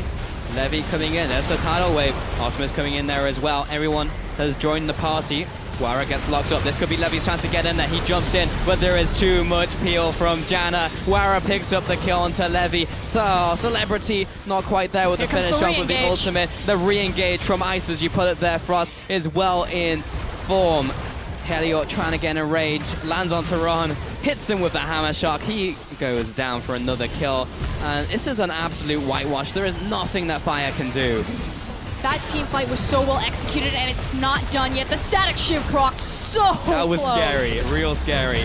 Optimus, he doesn't even have the payload to deliver here. The ultimate is down. He can't get in there and make a hero play. And it is bad news bears for Fire. And now they've created such a huge opening of power in the top side of the map that they're going to get further and further behind that mid tower. But let's take a look at this. Watch Kratos. This guy is a hero. So effectively, Ice need to weather the Chaos Storm. Once they do that, it's easy to just re-engage and chase them down with the Vayne. Kratos is going to go over the wall, and he's going to hit a multi-man knockback. And why that's important is because Wara was caught in the gravity field. That Vayne was a sitting duck, and Rek'Sai nailed multiple people to save her. They survived the Chaos Storm. Here comes the re-engage. But this is what happens when you put the eggs in the Wara basket. He's playing Vayne. You've got the rest of the team to support him. Everyone here is built to protect him in some way. And that's exactly what you saw there. You've got this massive Vayne, 6-0-1 in the backlines, gets caught out, should be the death of an ADC in pretty much any situation, but when you have 4 people there to back him up, it doesn't happen. Yeah, and it's so risky to kind of build a composition around one member on an all-star roster. Sure. Again, these aren't their normal teammates. A lot of these players do have history playing with each other. There's only 6 teams in the Latin America South region, so a much smaller kind of table to go around to cross career paths. But still, confidence, communication, execution, all beautiful from Lass. Making it work. The rookie ADC making it happen. Okay, this is what I was talking about. All right, the split push. Yeah, Glimpse of the Void on the Rek'Sai. If she sets up her neural network of void tunnels, it's effectively a free teleport. So this is a double TP composition. You give her Glimpse of the Void, she becomes that split push presence. And it's so important that it's Kratos because he's the smart jungler. He's considered the macro-heavy jungler, and his ability to identify where to be has made him stand out in his region. Poke happening in the side. They catch out Helios, but he is just too damn tanky for Fire to deal with. But this is the true test. Can they break the mid-tier tower, especially when Victor's alive? Well, hello zone from Poppy. Pulls the trigger a little early. Tower will be going down. This is an outer tower, so Fire don't want to commit too heavily to this right now at 20 minutes. And just so smart, the fact that they didn't even approach mid or waste any of their time there until they had accumulated close to a 10k gold lead by exploiting the side lanes. So most teams, you know, the bot tower goes down, they immediately try to go mid, and they just sit there for so long, they waste so much time because the mid laner just sits there and wave clear it. They made sure to dodge that Victor. They held him down in the lane, and they were just trying to be anywhere he wasn't, taking free structures and snowballing until it didn't matter. I mean, it's so juicy, right? You go for that mid lane tower, you get so much control over the map and the jungle, and you're like, we have to go for this. But if you get tunneled on that, we see the ARAM happen in mid lane, and that's like the worst thing that can possibly happen. We see it so often. But dodge that trap, as you correctly mentioned. QTV. Oh no. He's trying his... Oh no. Run. Oh, run. Run. Run for your life. Run, Forest. Celebrity. He's safe for now, but he is kind of on 40% health. What, that was 2 auto attacks and a shiv proc? Yeah. A little bit disgusting. Is he safe? I don't think anywhere's safe from Wara. Even Levi is running away from him. Oh, this is not good. Oh. Doesn't have his 3D maneuver gear with him to get away from Wara. He is so scary. Plugo tosses a Q over the wall. Even Calm is chunking Maokai at 21 minutes. Here comes this double TP play I was talking about. So what we're going to see is Kratos has taken full control over the bottom side of the jungle. He's now grabbed the creep wave, and he's going to shove that pressure point into the bottom side. You look across towards the Baron pit, there's where his neural network is set up. He's got a Glimpse of the Void, he's incredibly tanky, 2-0-3, very far ahead, and he's just waiting for multiple resources of Team Fire to come down and join him before he zips up to the top side and they pull the trigger on Baron. There's the Q, the Acro Prison. Doesn't lock up anybody. Levi escapes for now. There's the Blast Cone, so that gives him a nice out. But they get pushed further into their jungle. This is great lane assignment from C. They send down Ezreal. He'll be able to clear that creep wave, especially with the AoE help from his Iceborne Gauntlet. And they leave the Optimus where he is. He needs to be near that Baron pit because Victor is their saving grace right now. 12-2. Double Mountain Dragon as well. That is possibly the worst thing that could happen to Fire. Levi, he's just trying to find a way into his own jungle. That's all he wants right now. He's going to clear away this ward. I think. Still have to respect Levy, though. He is on the Lee Sin. He has the execute damage. You can't keep his vision out 100% because he can connect with Sonic Wave. Although they're starting it. Oh, okay. It's dying pretty quickly. I mean, you have a Vayne. 0 vision for Team Fire here. Poppy's on the backside. She's looking to disengage. And he hits the Lee Sin. Beautifully done. That was absolutely perfect. Could not have gone better. Ron gets shot. The flash, the style points. All on purpose. Lugo, all on purpose. Now Celebrity needs to get out of dodge. He's good for now, but losing the jungler there to the Verdict, and then losing Ron as well to Plugo styling on him. Kratos around the back. He's going to threaten them to back off the turret. And that's going to allow a very easy push onto the mid lane. Inner turret going to be turned into rubble. And Team Ice will look for a rotation to another lane, but with 6 towers down, only the inhibitor line to break. And Kratos already has the prepared creep wave. Oh, hello! Helios turning up, slams Optimus against the wall. That will be the engage for this one. Levi also punted up there. He will pay for it for his life, and this is not going as well as I originally thought it was. And neither is Ice, so they will have to back away for now. They may look for a recall and another attempt on that push, but that was balls to the wall aggression from Poppy. I'm going to call it auspicious. Okay, all right. Yeah, so, flashes over the wall, catches a beautiful stun. Unfortunately, they're not able to burst and instantly kill Victor, but we'll see a finer, better moment from Hellier. And it was this disengage to make sure that there wasn't going to be any contention for the Baron. It's fine. The 2 plays even itself out from Helio, it's fine. The flash from Plugo. He meant it. It got him enough space. He got the kill. He didn't need to go over the wall. Exactly. And he stayed with his team as well, so I'm going to say it was exactly. Less space to get together with them. Of course. But, all right. Frosk, if you were on Team Fire and you were in this situation, what will you be doing with your life? Because this isn't a best of series. This is a best of 1. And you are very far behind. Enemy team has Baron. And there is a 11,000 gold lead. There is a Vayne who will gib your tanks. What do? You clear out your jungle. You clear the vision out of it as well as all of the camps. You take all of the safe gold on the map and you make sure that you can at least walk down certain lanes to about a fourth or a quarter of the extent. And you just continuously feed farm into Victor and Ezreal. You need to make sure that your 2 carries are never in the same lane and splitting gold. Because if Ezreal and Victor are standing next to each other, you're putting one of them down. It's getting diluted. Yes. Don't want to water that one down. And at this point, if things become precarious, if things look like they're going to be a dangerous dive, you give away an inhibitor. You can survive a single inhibitor going down, but if you die in a 5v5 trying to save that inhibitor, the game ends right there. So it's the risk versus reward. Yeah. Finding the right opportunity to come back in if they can. Oh, that was 1 auto. That was 3 autos. You give away and that Nami inhibitor. is dead, and that happens. Yeah, I believe the time is to back away. Oh, that is actually disgusting. Double kill for Wara. He is going off. He is now legendary. 8-0-1. 3 shots the ADC and the support. Oh my god. This turned into an R-rated broadcast real fast. Oh my god. He exploded into shrapnel. All right, give it up, guys. Do not try and defend this in here. And maybe you get out of this one alive, but there's a big minion wave. No, Ice going to play it safe, rotate to another lane, and Levy doing the right thing. He's going to try and clear out the minion wave, abduct the minion wave, and try and stall. And did manage to take away most of those minions, but there is 1 left remaining. Baron buff did thankfully fall off. Oh, the TP. Not like this, man. QTV, he's going to try and get into the front lines, but Kratos has a massive shield. Levy knocks him into the base. Wara, he's in enemy territory. How big can he go? Being chased down by QTV and Celebrity. He gets the lockdown, the point and click. You cannot escape from Maokai. That's a 1-for-1 trade. They took down the raid boss. Levy may have actually just saved them from another push. Huge hero play. Goes in for the end stack, trades his life for it, but like you said, does take down the raid boss, but more importantly, stops the push. Now this is bad news, Bez. Celebrity, he gets the kill. And 2-for-1. I'll take that deal any day of the week. So we talked about what Southeast Asian needed to do. Well, as I say that, though, we have the replay. We're going to see that disgusting Ezreal damage. So Nami's going to be your first victim here. Oh, hello. 2, 3. Oh my god. And now it's going to be Celebrity next. Hey, Celebrity, how's it going? 500 damage crit. Have that one. Oh. Flashes and dodges both. Yep. Beautiful play from this Vayne. And this is what happens when your Vayne is very capable of playing the champion. But, all right, let's watch this play from Levy. With a beautiful double kill, has to be immediately answered by another beautiful play. Levy's going to come from the left side of the bottom corner.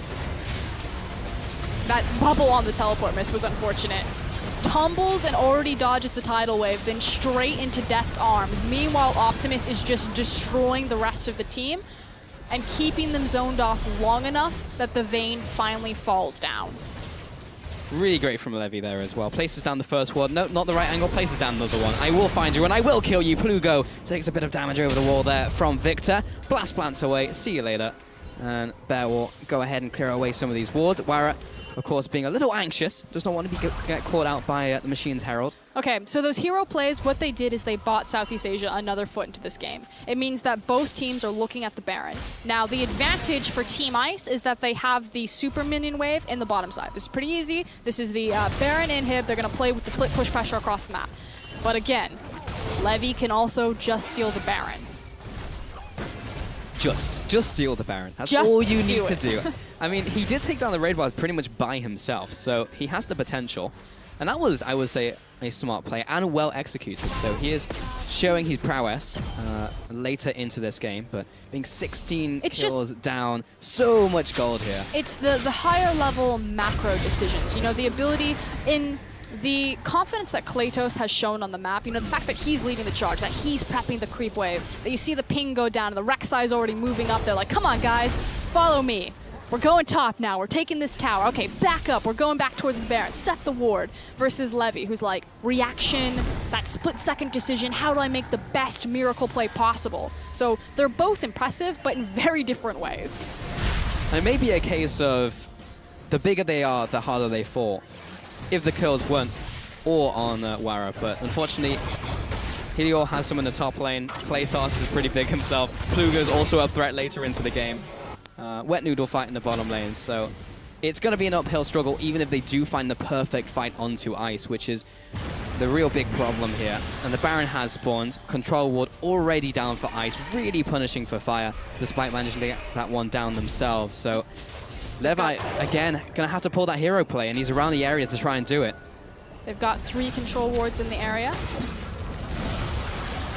I mean, this is going to be, like, if he steals the Baron, it's like a highlight reel play that will last for his entire career, because he has to dodge a Poppy ultimate, he has to dodge a Monsoon knocking him over the wall, as well as all the damage from Wara. He's trying.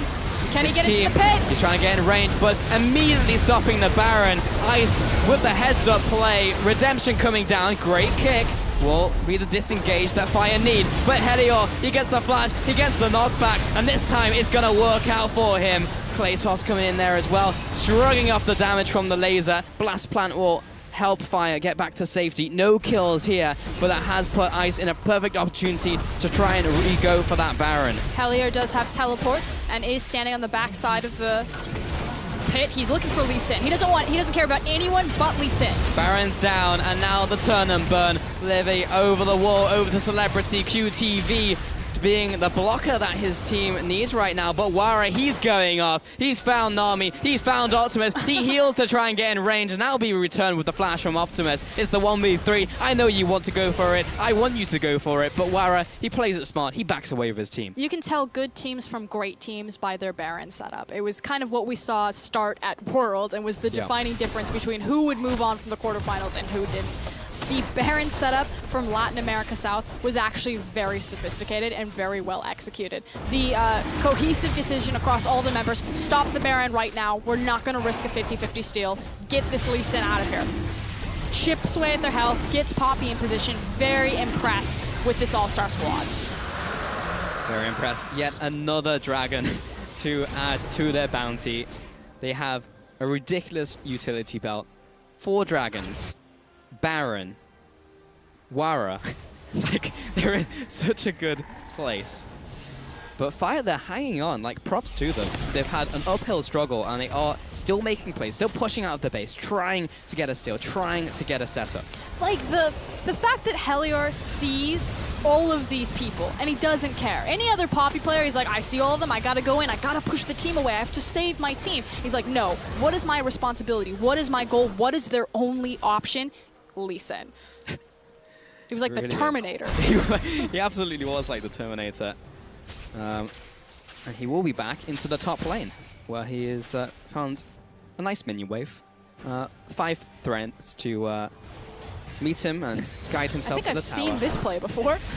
Well, Wara just goes in and kills everyone. Speaking of being the Terminator, Levy's trying to find Wara, just kind of hanging out. Yeah, it's like a dangerous version of Where's Wally? Because if you find him, he might actually kill you. And he is killing the inhibitor. Goodbye, inhibitor. Top lane also being pushed in. Optimus is being sent up there, but even he can't stop the Poppy. Actually, his combo did negative damage. Mid lane, Team Ice going to pick up this one. It's all falling down. The House of Cards is collapsing. Celebrity. Oh, what was that from Plugo? He's going to have to take a step back. Klaytos, he's in range. He doesn't have the flash. The zone away from Helior. He's going to hold it for a second.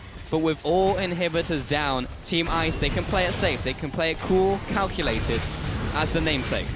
I think that fits for their playstyle. Again, Klaytos, the shot caller. This is his MO.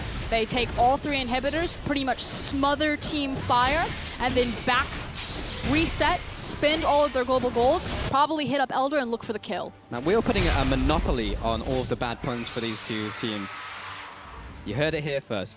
Pulse and Froskurinn, ready to go. Levi, don't know if that was most efficient use of the blast cone, but it will be fun. Going to be the zipper cast. What now? The zipper cast. The zipper cast. Yeah. Yeah. We'll get there. One day we'll be allowed to wear our clothes, but it is not this day. This day, Celebrity's trying to clear out a minion wave and isn't really able to do it because he's Ezreal and he's very far behind. This day is the Spartan stand. Yeah. This is the rainy day that you save up for, but there's not a lot in the piggy bank, so Fire not in good shape. I mean, backs against the wall, they need to find Wara, which means it's all eyes on QTV. He needs to find the hard CC and set up Optimus to lay down the Chaos Storm across Vayne. Again, the Poppycopter. Celebrity gets chunked. He's going to be backing away. Tower getting pushed in, and this is the last chance saloon for Team Fire. QTV melted out there by Wara, and Ron OP, what can he do but just scuttle back to the fountain? At this point, protect the KDAs. There's not much to protect, honestly. Another kill, another one, and Ron OP back to the tower. Celebrity, he's going to survive for a little bit longer, but that's going to be the game. The Nexus falls, and Latin South America take it on home. And you can see it, look at their faces, huge smiles. Such a clean, clinical, precision-played game from Latin America South. Awesome to watch, and we didn't have those expectations coming into the game. We were actually handing it to the opposition. But again, they turned up. Southeast Asia, you know, they had the opportunity that they've already gone through a tournament with this roster, so you expected that the synergy would be there, that they'd be, you know, slightly a cut above everyone in terms of their teamwork. But Latin America South, that was all about teamwork. Everything that had to be executed. I mean, a hyper carry, or a composition built around a hyper carry, everyone has to be on the same page, because if that Vayne goes down, your composition falls apart at the seams. I mean, of course, it was a lot of eggs in that basket, and we spoke about that so much in the game, but when it works, it really works. And we saw the team just do so well with that pick, and they knew exactly what to do when ahead. But these guys on your screen, especially Klaytos right there, huge props to him. He was out of control on that Rek'Sai, setting everything up from minute 1. Big props, and he completely shut down the Lee Sin. Even when Lee was trying to invade his jungle, no, I'm Rek'Sai, I'm going to take you on 1v1 and still come out ahead, setting up his laners, and had good synergy with his mid laner as well. Plugo just made it happen, and just honestly, if you couldn't tell already, guys, we're very impressed with how Latin South America played this game, and that definitely just change expectations for the tournament? It's particularly for Plugo in terms of expectations change. You know, if we had to pick a weak link on the roster, I was told to look at Plugo, you know, again, kind of here by proxy vote, not necessarily the strongest mid laner in his region, very conservative in his playstyle, wouldn't necessarily fit with Klatos's playstyle, or at least what he's used to, and he's facing across from Optimus, this guy that has a huge reputation, very explosive in Southeast Asia. I kind of expected Plugo to get pushed over, takes the karma, finds some solo kills, and really helps set up his team for a lot of success. And did so well with that pick. But for more on that victory, Hingers is standing by with Helior from Team Ice. Thank you, Pulse. You're right, I am right here now with Elio from Team Ice. And I want to ask you, first of all, I want to congratulate you on the win. Secondly, I want to ask you about the differences in the teams, because you were here last year at IWCA. So how do you think the 2016 team for you guys stacks up against the 2015 team? Well, I think the main difference is that before we were Latin America South and not Latin America North, so we were on different servers, we didn't know too much each other, and we didn't practice together. So I think right now everybody know each other, we are friends, and I think that's pretty important to do if you get along with each other. I mean, we had a good time last year, but it was more likely you meet new people that you don't play with them too much, you don't see them too much, and I think that's the main difference. Last year in the 1v1 tournament, you actually went down to Optimus. Are you a vengeful man? Did it feel good to get revenge on him in this game? I don't know. I think if I get a revenge, it will be in the 1v1. I think that's what I'm looking for. But I think I won't have the chance to face him in this tournament. So I will have to wait another year or so. I don't know. Excellent. Well, also I want to ask, the SEA team, they played a full tournament before they came into this to qualify. So they played together a lot. Did you guys feel intimidated by that coming into this game? Kind of. We just knew that today. We didn't know that they had a tournament, so it was like, what the fuck? What? They had a tournament before? We're not ready yet. But it was just that, like a shock at the first. But then we were calm and play our game, and I think that's why we won. And finally, of the games we saw today on Summoners Rift, we saw a lot of top lane tanks. Do you think there's any other way to play top lane right now, or is it all just tanks all the time? I think the tanks are pretty strong right now, especially with the mastery, but in this game we didn't see that mastery. I don't know, I think we will see tanks for the whole game. Maybe the only pick that is not a tank is Trundle, but because it counters the tanks. So I think the meta in top lane at least is very, very slim champion pool, very short champion pool, and we will see that, I think, for the next games. Yeah, cool. All right, well, thank you so much for chatting to us, and congratulations again on the win. It's now time to go over to Sifa and the analyst desk to break down that game. Thank you very much, Hingers. Of course, interesting game. He brought it up himself. You know, didn't exactly come out down to a tank game, came down to a Vayne game in this case. So looking at the picks and bans, Mithy, I want to ask you first. You're not a big fan of the Vayne, we know this, but if you draft a comp like this, what are your goals? Well, I can understand Vayne being good now with the whole tank meta coming up again and rising, and Vayne being really good against tanks, but I just feel like her laning phase is so bad, and you should be able to get punished. And also the way you are short ranged, you are very I don't know, it just feels like the champ is so clunky, and you really need to have the right comp to play it, and especially not have a whole team comp around you, because that's so easy to counter. I would argue, though, that into an Ezreal, it's not that bad, because one of the biggest weaknesses that Vayne does have is that she regularly gets shoved underneath her tower, and then against an Ezreal and Nami who doesn't have the same sort of pushing power, then you can get through the laning phase. But I felt like that we saw a little bit too much over-aggression from Southeast Asia, which ended up giving a very early kill of Warnens, could you bring that up? Let's take a chance to look at some of those early Vayne plays, because while Vayne can be, you know, a rough champion to get into the late game, it's a heck of a lot easier if you pick up a couple kills in the early game. But here Nami is just trolling. I don't think it has anything to do with Vayne being good or bad against Ezreal, because I feel like if Ezreal and Nami are playing this lane properly, they should be getting very ahead in this lane and pressuring it really hard. So I think they should really just... I don't want to watch that. Yeah, I mean, we've seen a couple of times now in the last two games, the Vayne's actually done well in laning phase. I'd say surprisingly, because most 2v2s don't go well. The Ezreal matchup is good, but it's usually after your first item when you can 1v1 the guy and there's no more split pushing available. And that's something that this Vayne in particular actually has going for him. The team comp having a Karma shield, having a Janna shield, and tanks to stand in front of him. After all is said and done with this fighting, there's no way to actually stop that team composition once it's started. And of course, we saw Wara a lot more comfortable, it looked like, than Radier. Still a few canceled auto attacks as he got used to playing on the stage, but definitely still putting up a monster performance. Now, Rusty, this is something you wanted to talk about. We saw Southeast Asia take a big, aggressive move to kind of try to regain control of the game, to try to force a tower dive. So if we can bring up that replay, I'll let you run us through it. Yeah, so the first thing you have to look at when executing on a dive is summoner spells, and there's a lot of them available in the important members, so we can roll the clip now and watch how these summoner spells are actually really crucial in surviving. The ward jump, of course, used early, and Janna's ultimate is a big deal. All of these summoner spells now still there, means that they're able to walk away, and the tank of Kratos is able to come through and support them. This is not how you execute a dive if you've had to use everything to get to the turret and then have nothing left after. Yeah, and of course, while we can praise them for making bold, aggressive moves to try to get back into the game, everything seemed to turn against them. And at this point, it felt like one giant Vayne Rek'Sai highlight reel, especially in this mid-game fight.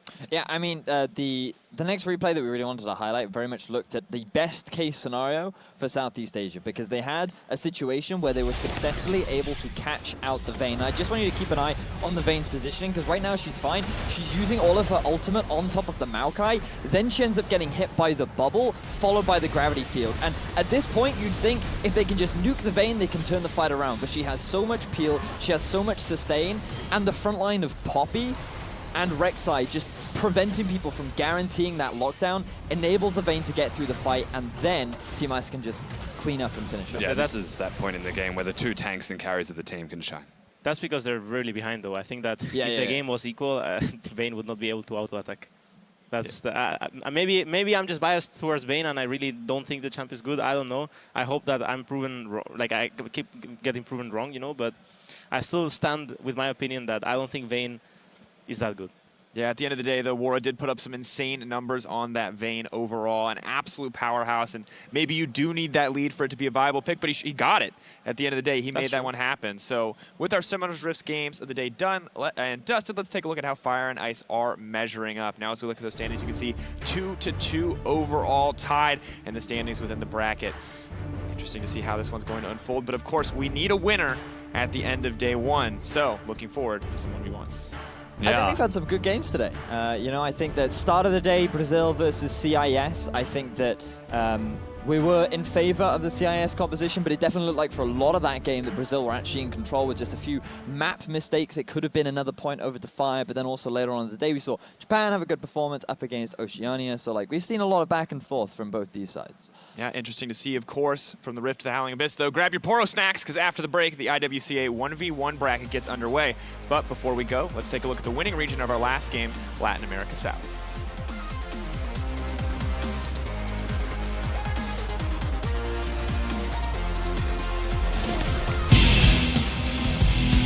Ultimate de Cartus, asesinato doble. Tenemos a los chicos del LoL Game, campeón del servidor de Latinoamérica Sur. Tenemos GG para Lion Gaming de México, se consagra campeón. Buenos Aires, Argentina, el juego que reúne multitudes. Pregunta, no me lo puedo creer, se lo robó Fragio. GG para Pex, se lleva la victoria. ¿Qué tenemos? Tenemos GG para Lion Gaming. Bueno, por ahí sí defendiendo el Nexus. Excelente sentencia de muerte por sobre metas. GG para Lion Gaming, campeones de Latinoamérica, 2 años consecutivos. ¡Una masacre! ¡A favor de KLG! ¡No te lo puedo creer! Se lleva la victoria, 3-0.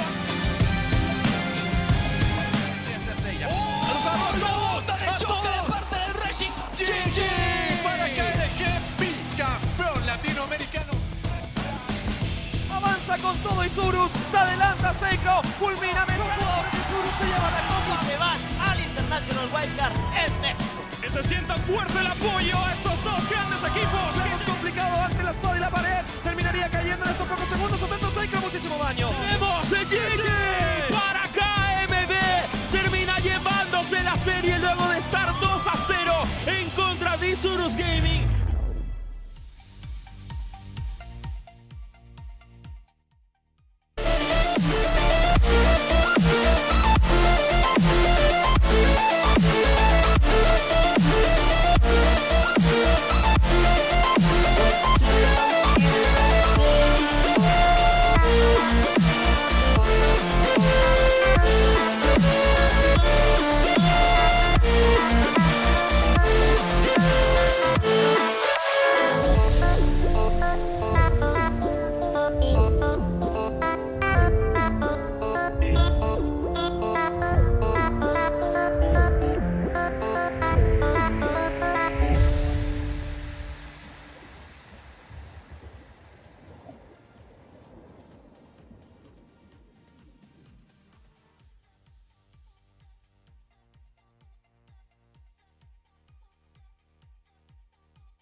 remember the fade in your eyes.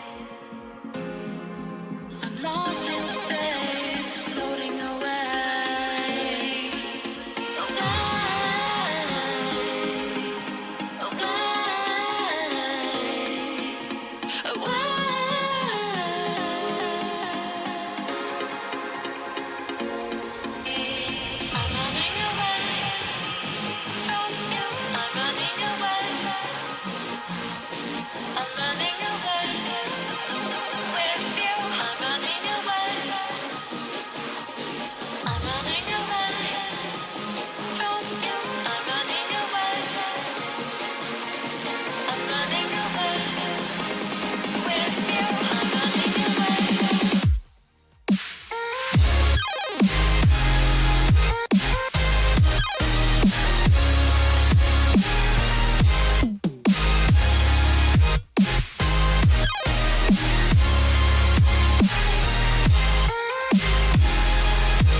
They're actually pretty hyped about the 1v1 tournament. I think more so as the 5v5 tournament. So I just hope we win. そうですね、1対1モードは去年も僕オールスターに参加したんですけど I know that Japan has like very good players in the 1v1, but I think we can't really tell against who will we go against in like the matchup.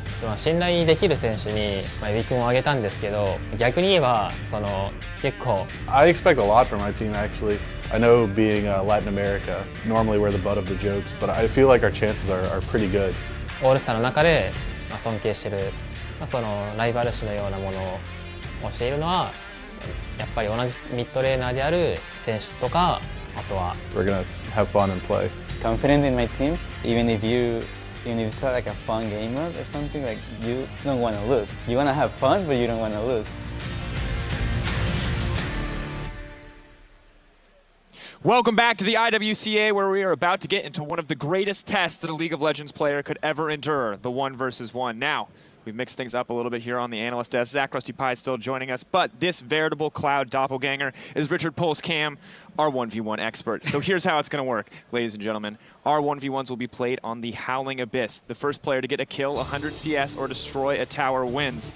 And now, the two regions battling it out today will be Japan and Latin America North. It'll be a best of 5, and the teams predetermine the order in which their players go up.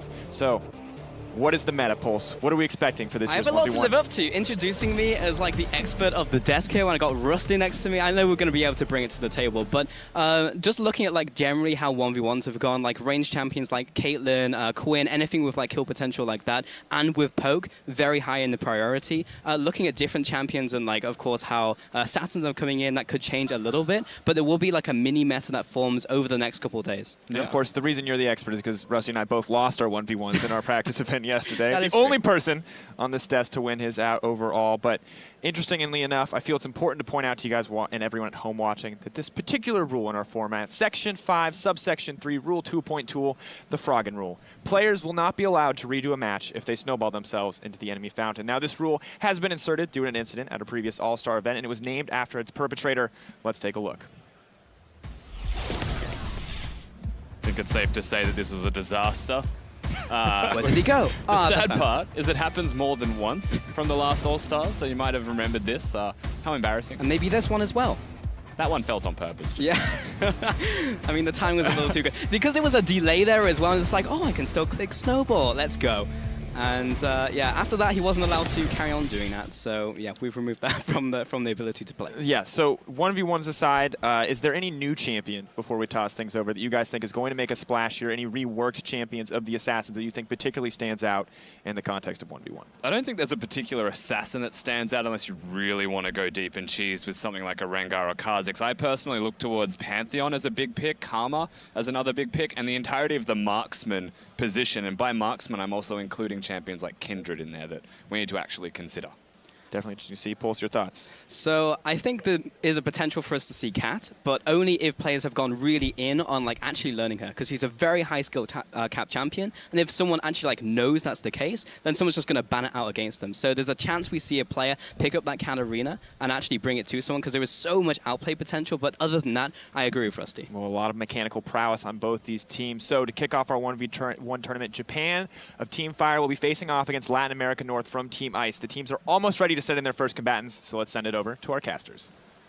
Thank you, Tifa. I'm Matthew Fish-Stewart, and joined by Andrew Vedieste for the first 1v1 tournament, a 1v1 match of this tournament. Yes. And we're about to go in for Japan taking on Latin America North.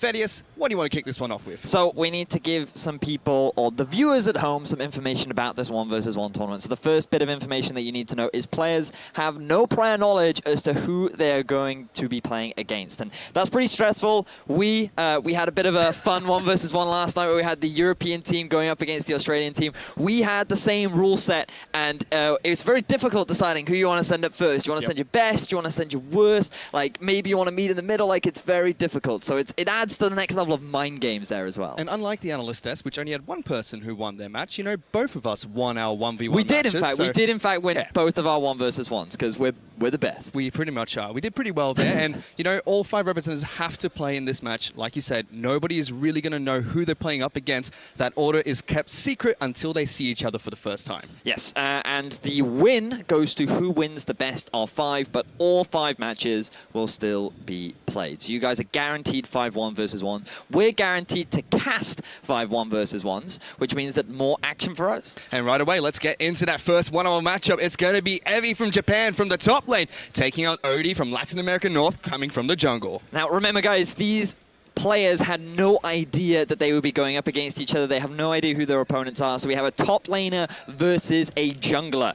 Oddie, very much a skirmish player. We did see him bringing out the Ivern earlier on. Be very surprised if he brought it out in a 1v1. But he is the type of player that very much likes to get in your face, likes to go for fights. Whereas Evie's more of the, hey, I'm more of a tanky bruiser kind of guy that's used to skirmishing all the time. So I think it could be quite the intricate matchup. Yeah, even though Latin America North didn't do too well earlier, it definitely looked like Oddie was standing out on that Ivern jungle, impressed quite a few people.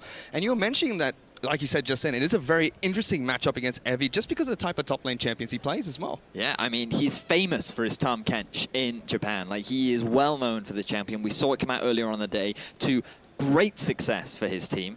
And in all honesty, like, but the thing is, people always have pocket picks for this 1v1 because nobody really like admits it, but the truth is everyone comes here to play this. They're proving that they are the best, and they have all these plan picks. Last night, I agreed with Rusty to have a Lee Sin off. So we had 1v1. We had same summoner spells. We were very, we wanted to try and keep the matchup as even as possible. And some players do that. We know from last year's All-Stars, I think like Bjergsen liked to do it. He would just say, hey, are you happy to play this matchup? And then people would just do the same matchup 1v1. But other people have secret strats. They have secret plans in mind. And we're going to see what these devious minds have in store for us. Well, it is a top laner taking on a jungler. So we'll have to see if they have some form of agreement here, or if they're going to be picking some unique champions here to take to the Rift for the first one one-on-one match of this tournament. Waiting to see what Evie and Oddie going to be banding out here. So, as you heard on the desk, things like Caitlyn are very obnoxious to play against. Ashe can be a little bit of a pain as well. Thinking of slightly more interesting picks, you could go for a Teemo. I know there are some dastardly evil plans that you can conduct with that little mastermind, but there's just so much. There's so much. You have to see how the 1v1 meta develops. I know if a Teemo gets picked, Vedius, you definitely have a lot of analysis to apply for that pick. And like you mentioned earlier, Caitlyn already being banned out here by Team Fire. On the side of Team Ice, Nasus is going to be taken away. Yeah, that usually it would have been AP Susan that you would have been bringing out, so you max the E you get for a lot of ability power, you try and shove the wave, go for the 100 CS. Don't want to be playing against that, we want raw aggression. But it looks like we're going to see some of that raw aggression banned away. Yeah, we see two majors being banned away. Next, first up is going to be Wunk, followed up by Syndra. So Syndra ban is a little bit interesting. She hits a big spike at about the level 6 mark, but everybody knows how powerful she is in the 1v1 mid lane. Reworked LeBlanc is just way too painful to deal with. The moment she hits level 3, not only does she have incredibly good wave clear, but her trading power is very good. And right now it just looks like that both of them are just banning away a lot of mid laners. And the final two bans that come out are going to be Cassiopeia as well as Pantheon. Pantheon proved during our playtest videos that it's an incredibly strong pick. And look at that, instantly locking in here the Rengar coming out from Oddie. Rengar locked in, exhaust, ignite. Oddie is going out. He's sticking to what he knows with the junglers. We are going to be seeing the reworked Rengar. He has had some of the changes made to his ferocity. And oh my, this is going to be an exciting one. And we haven't seen him being played on the Summoner's Rift map just yet. But for the first time and in the first 1v1 match, he'll be played for Team Ice. And it is currently tied up at the end of the day here, Vedius. It's 2-2, so this 1v1 match decides who comes out on top at the end of day one. And Swain is going to be locked in here for Evie. Swain. Now remember that Swain's actually had quite a lot of changes over time. He was very strong for a period. He took a couple of nerfs, especially to the cooldown on his ultimate, which really mitigated a lot of his strength. But still, quite the potent duelist, especially as time goes on. I think in terms of the early levels, Rengar is going to have a big advantage. But with both laners running Exhaust and Ignite, it's difficult to say whether or not Rengar will be able to get that early lead. We don't have to see how that one's going to pan out. Like you said, both champions really being changed here. Seems like they're kind of sticking to what they used to. You can see Oddie's picking up a jungler-esque champion. We see Swain being picked up by the top laner. So going back to a little bit of comfort for these two players. Yeah, that certainly seems like that. And I mean, when we talk about Evie, he's still playing that kind of bruiser, skirmishy style of top laner. With the Swain, you can definitely get in someone's face. You can put a lot of early harass down with the ranged advantage that you have. But for Rengar, it's going to be very much about bush control. You know, you have that mastery where you get a bit of additional damage from just coming out of the bush. And you also have the empowered Q now. It can do a lot of damage. So it's all going to be about bush control and how well Evie can abuse that early game range advantage. It certainly is going to be that case. We'll have to see if he can bust out the Rengar well enough to take down the Swain coming out from Japan's side of Team Ice. Like we mentioned earlier, it is a best of 5. Every single player will have to play at least one game, but whoever gets 3 wins out of the 5 matches will win this 1v1 and will put their team ahead for day 1 of the International Wildcard All-Stars. But enough of that. We're on to the Howling Abyss for the Snowdown Showdown. It's going to be Oddie taking on Evie. Oh man, this is exciting. I'm really looking forward to seeing the reworked Rengar going up against Evie. You notice that Evie, he's already playing for the, I know what you're trying to do in the early game, mate. I know exactly what you're planning. I'm just going to get another layer of clothing to keep me safe from you. I'm going to go for the pot,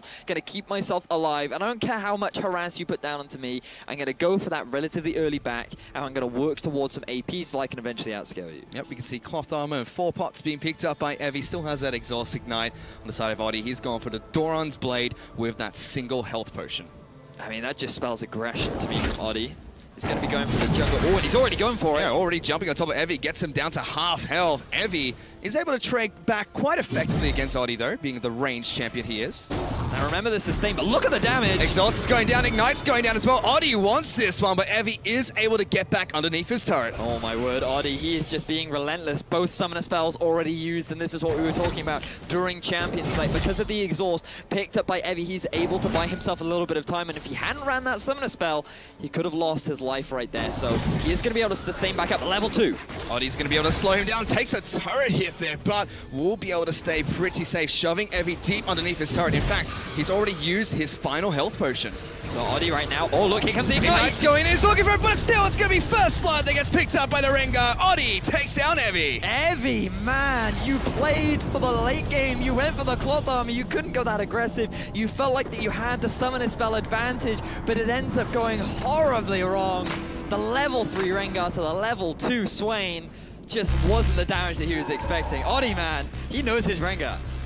Just like that, you can already see Oddie able to do well on that match. Played the Rengar really well. Jumped him in 3-4 times there, Vegas. Yeah. It just seems like there was no respect coming out from Swain. that was so much fun. I really enjoyed watching the Rengar because you could see he was just like right from the start. He's like, I have to be aggressive as I can. I can't play this passively. I have to dive. And so he was moving into that forward bush, jumping in as often as he could. And then at the very end, he felt like that, oh no, I'm going to be chased down. But no, he was just luring him into a trap.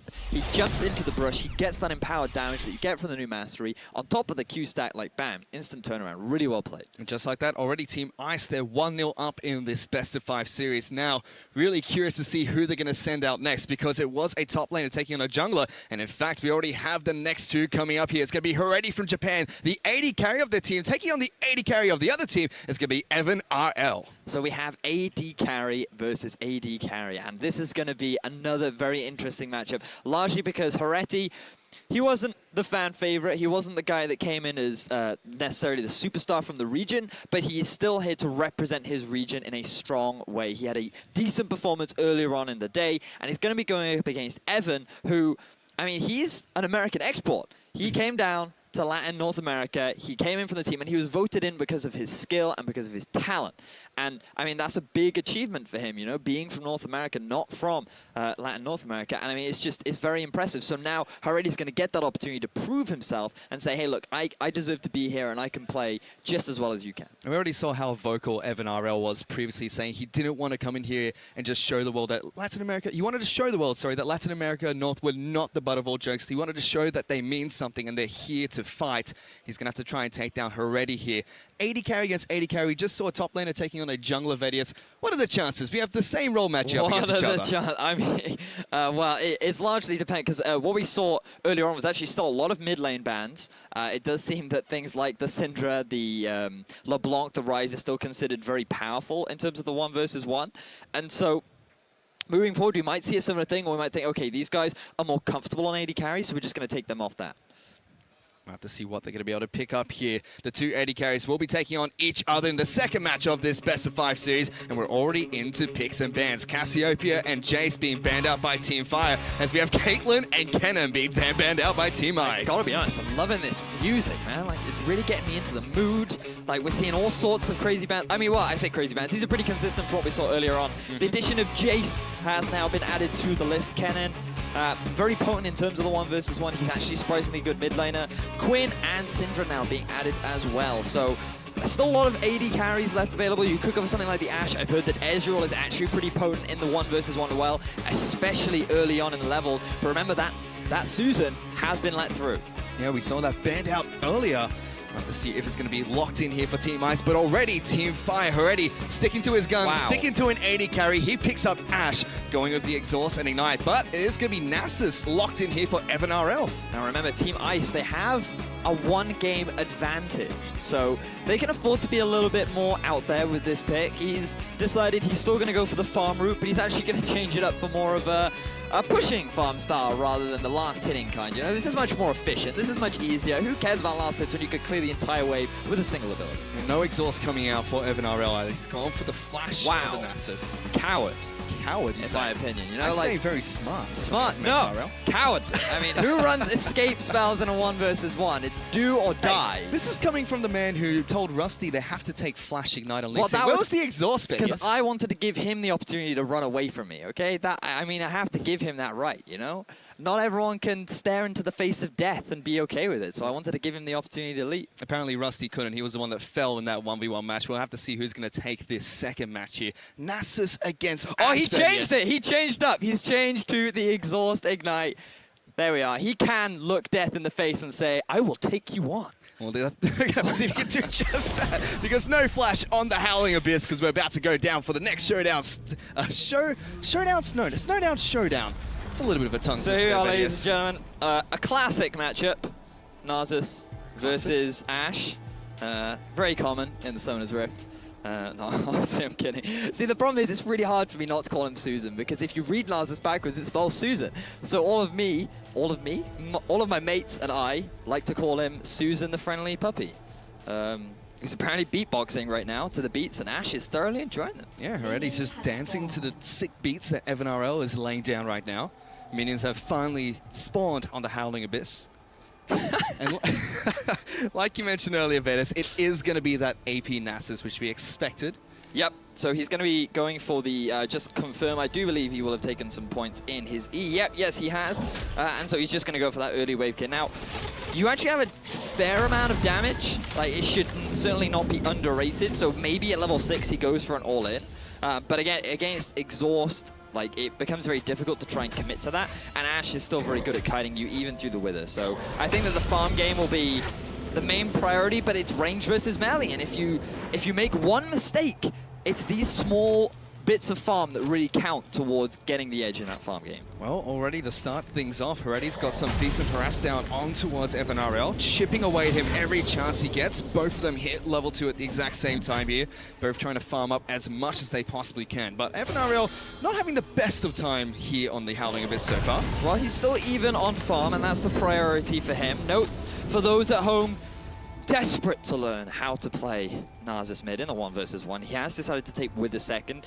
I think a large part of that is because he's preparing around a potential all-in of the Ashe, because now that she's level 2, she will have taken points in a W, taken points in the Q, which actually gives her a decent amount of damage, especially against only a level 2 Nasus, who doesn't really have that much armor in his kit. So he's just saying, okay, I'm going to skill Wither just so that if the Ashe does decide to hard engage on me, I can at least just disengage almost immediately. And he's been able to wave clear really effectively so far, Vetus. He's ahead in CS by 3 minions, and Heredy has not been able to push his minion wave into the turret except for the first wave there. I gotta be honest, shocking, Heredy, the fact that you are missing these last hits as an AD carry main, right?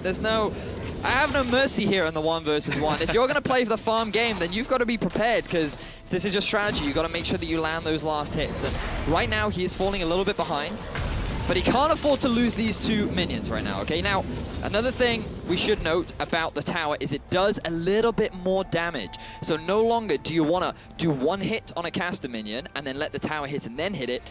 All you need now is tower hit, and you can kill it with a basic attack.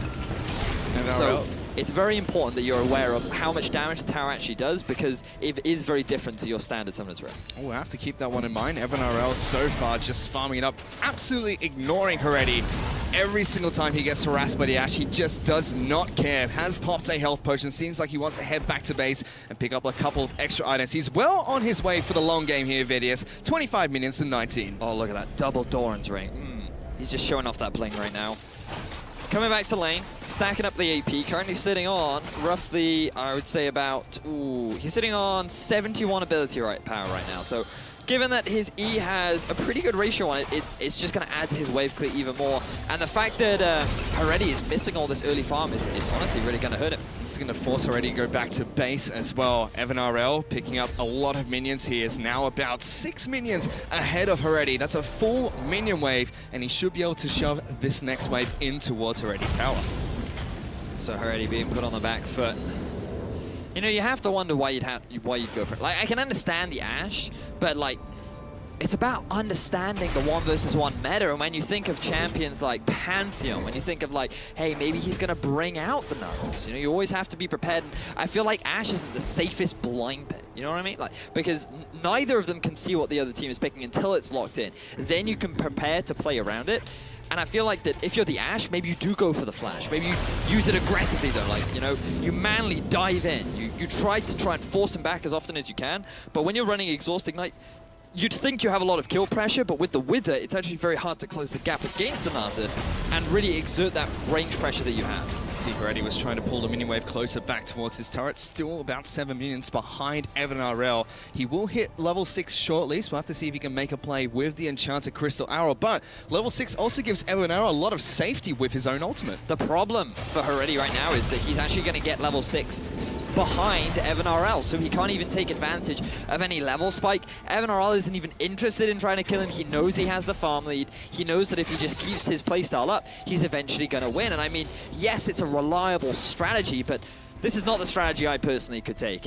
Again, as I mentioned, it's do or die. You have to kill your opponent. Oddie's playstyle earlier, that's my kind of playstyle in the 1v1. So that's what you want to see a little bit more? That's what I want to see more of, you know. I mean, I can respect the calculated playstyle. It definitely makes a lot of sense. Oh, here comes the arrow. He's going for Heretti, chasing down Evan RL. He's popped the ultimate, uses the exhaust as well. Now they're going for that fight. Both ignites getting put down. Ash is trying to kite backwards. Evan RL, can he do it? He can, as he puts down the final E to pick up first blood. Oh, Heretti, he feels like I can do this, I can outplay him. But Evan used the E so early on that by the time, because of how extended the fight was, he was able to get a second proc of it off, and there was no flash on Heretti. He'd used his summoner spells, and oh man, that was more explosive than I was expecting it to be. They hit 6, they just went for it. But props to Heretti, he realized he was going to lose the farm game and felt like, hey, I have to commit, so better now than never. It's almost like they heard you there, Vedius. They knew that you wanted some action. They delivered right at the end, and here's a replay of that fight. So you can see that Evan had already used his E. It was still on cooldown now, and Heretti thinks that as long as I can kite the Q, I'll be fine.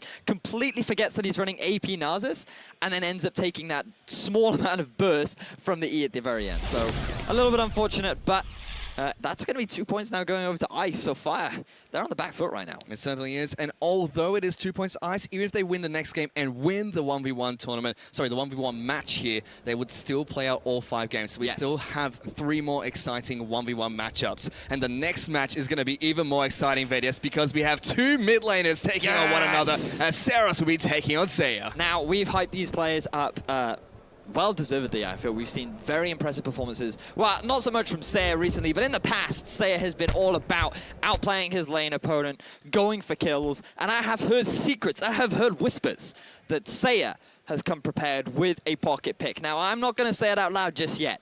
Not until we get into Champions Select, or actually not at all, unless it gets locked in, because he might be saving it for later on in the tournament. You never know. So this man, he has a pick prepared, and if he brings it out, my word, it'll be exciting. It'll be a good time to bring it out to secure this match for Team Seiya. We'll be looking for this win over Saros. You know, it's 2 mid laners, Vedius. You might get your wish come true as well. I want 2 Katarinas. There could be 2 Katarinas. That's my wish. Okay, because blades everywhere. I'm actually really curious, because I haven't tested this, but if you can get resets off of your opponent's blades. I would assume you can't, but you know, like there's no guarantee that that isn't the case. Like you can catch opponent Draven axes. Yeah, so if you can catch axes, you should be able to pick up blades. You'd think so. You'd think that'd be the case. That'd be hilarious. That makes me really surprised though that you didn't challenge Rusty to a one-on-one Katarina. He wouldn't, because he so what he wanted is he said, hey, how about we do 2 champions that neither of us play? What he didn't know is I played Lee Sin for a year, but I didn't tell him that. So that's why he didn't want to do Katarina. So he just said, you know what, let's not do Katarina, because I feel like I'd be heavily outclassed. So I gave him the benefit of the doubt, and I gave him a fair and even matchup. Well, we still have a chance to see 2 Katarinas in this match, because both mid laners will be taking to the Howling Abyss shortly here. Saros taking on Seiya. We're into Champion Select for the 3rd 1v1 match of this Best 5 series. Right away, Caitlyn being banned out, and LeBlanc is the 2nd ban. I gotta be honest, at first I thought this was Eye of the Tiger, and I was getting it really hyped then, you know, like start the montage going, you know, both these players, mid laners from their respective regions that have been considered one of the best. Mate, this is better than Eye of the Tiger. Oh, that's what you're talking about. Certainly getting me hyped. Very consistent bans throughout. Nothing too surprising as of yet. LeBlanc and Quinn going to be taken away from the side of Seiya. Means Cassio is still up, one of Seiya's favorites. Has been, he didn't have a great performance earlier on in the day, but that doesn't take away from the fact that he still knows how to play very well. Nasus is still up as well, so far 100% picked and banned. Syndra was taken away by Team Fire here. We saw a Jace ban being thrown into the mix in the last game. There's also Ashe is up. I mean, it wasn't that bad. He came very close to getting the win. Ezreal, I still feel like Ezreal is a very powerful pick that not many players have taken advantage of just yet. But also we should note, like, the the strategy that has come in. So from the side of Team Fire, they sent in their top laner first, then they went AD carry, now they're going mid. So they bring out the big guns now, or maybe they've waited too late. So no ban coming out from Team Fire here, and an instant lock-in of the Vel'Koz coming out for Saros. Misfortune was the final ban from Team Ice. Well, we saw the Vel'Koz earlier on in the day work surprisingly well against Oceania. I mean, it was a very good pick, something that he's very comfortable on. But Seiya saying, hey, I need revenge for my bad performance earlier on, so what better way to do that than to play the Revenge Master Draven? This guy going to be spinning his way and perhaps guarantee that win for us. Well, we saw earlier, Saros was, like you said, able to take down Swiffer one-on-one and took him down from 100% health to absolutely nothing, so he should be very confident on this Vel'Koz, but he's up against a Draven, and it seems like Draven's bringing Exhaust and Ignite onto Summoner's Rift here. That does seem to be the common theme. Saros deciding to go for heal, I can respect that, you know, because typically you don't run Ignite on the Vel'Koz. You know, it is something that when you're playing a mid lane mage, you're not really ever in range to use the Ignite, and if you're getting in range of a Draven, I mean, you're kind of asking for a bad time, so I can understand why he'd want to do that. Helps him disengage, help him, you know, in a bit of a tricky situation, but in terms of the early game, definitely in favor of the Draven, especially if he's going to go likely for a double Doran's Blade into the 4 long swords, something that Rusty and I did yesterday, where if you're on an AD champion, it's just better to stack those long swords in the early game because they just give you so much item efficiency, and it's just so easy to pick them up. Whereas for the side of Saros, it really feels like on his Vel'Koz, he just wants to sit back, you know, relax a little bit, try and poke the Draven out, farm till 6, and then look for that all-in engage. But we're getting back onto the Showdown here, as we're heading onto Howling Abyss for the matchup between the 2 mid laners from the LJL and Latin America North. We'll have to see which one can pick up a win here for Team Ice or Team Fire. Now the risk for Seiya. Gonna get to lane a little bit slow. Now this is another big risk, right? This is another layer to the 1 versus 1 fish, because buying your items, knowing what you're gonna buy first is very important, because you wanna buy, get straight into lane, and then get control over that front push, because it not only does it give you poke priority, but it allows you to set up the wave so that you can actually freeze it and get it pushing towards you. Now Seiya, he managed to get there soon enough that he could go back and move with his minion wave, and now he's actually using the minion wave as a wall, so he has good understanding that the wave, the bush no longer belongs to him, but Saros, his understanding of geometry is just next level.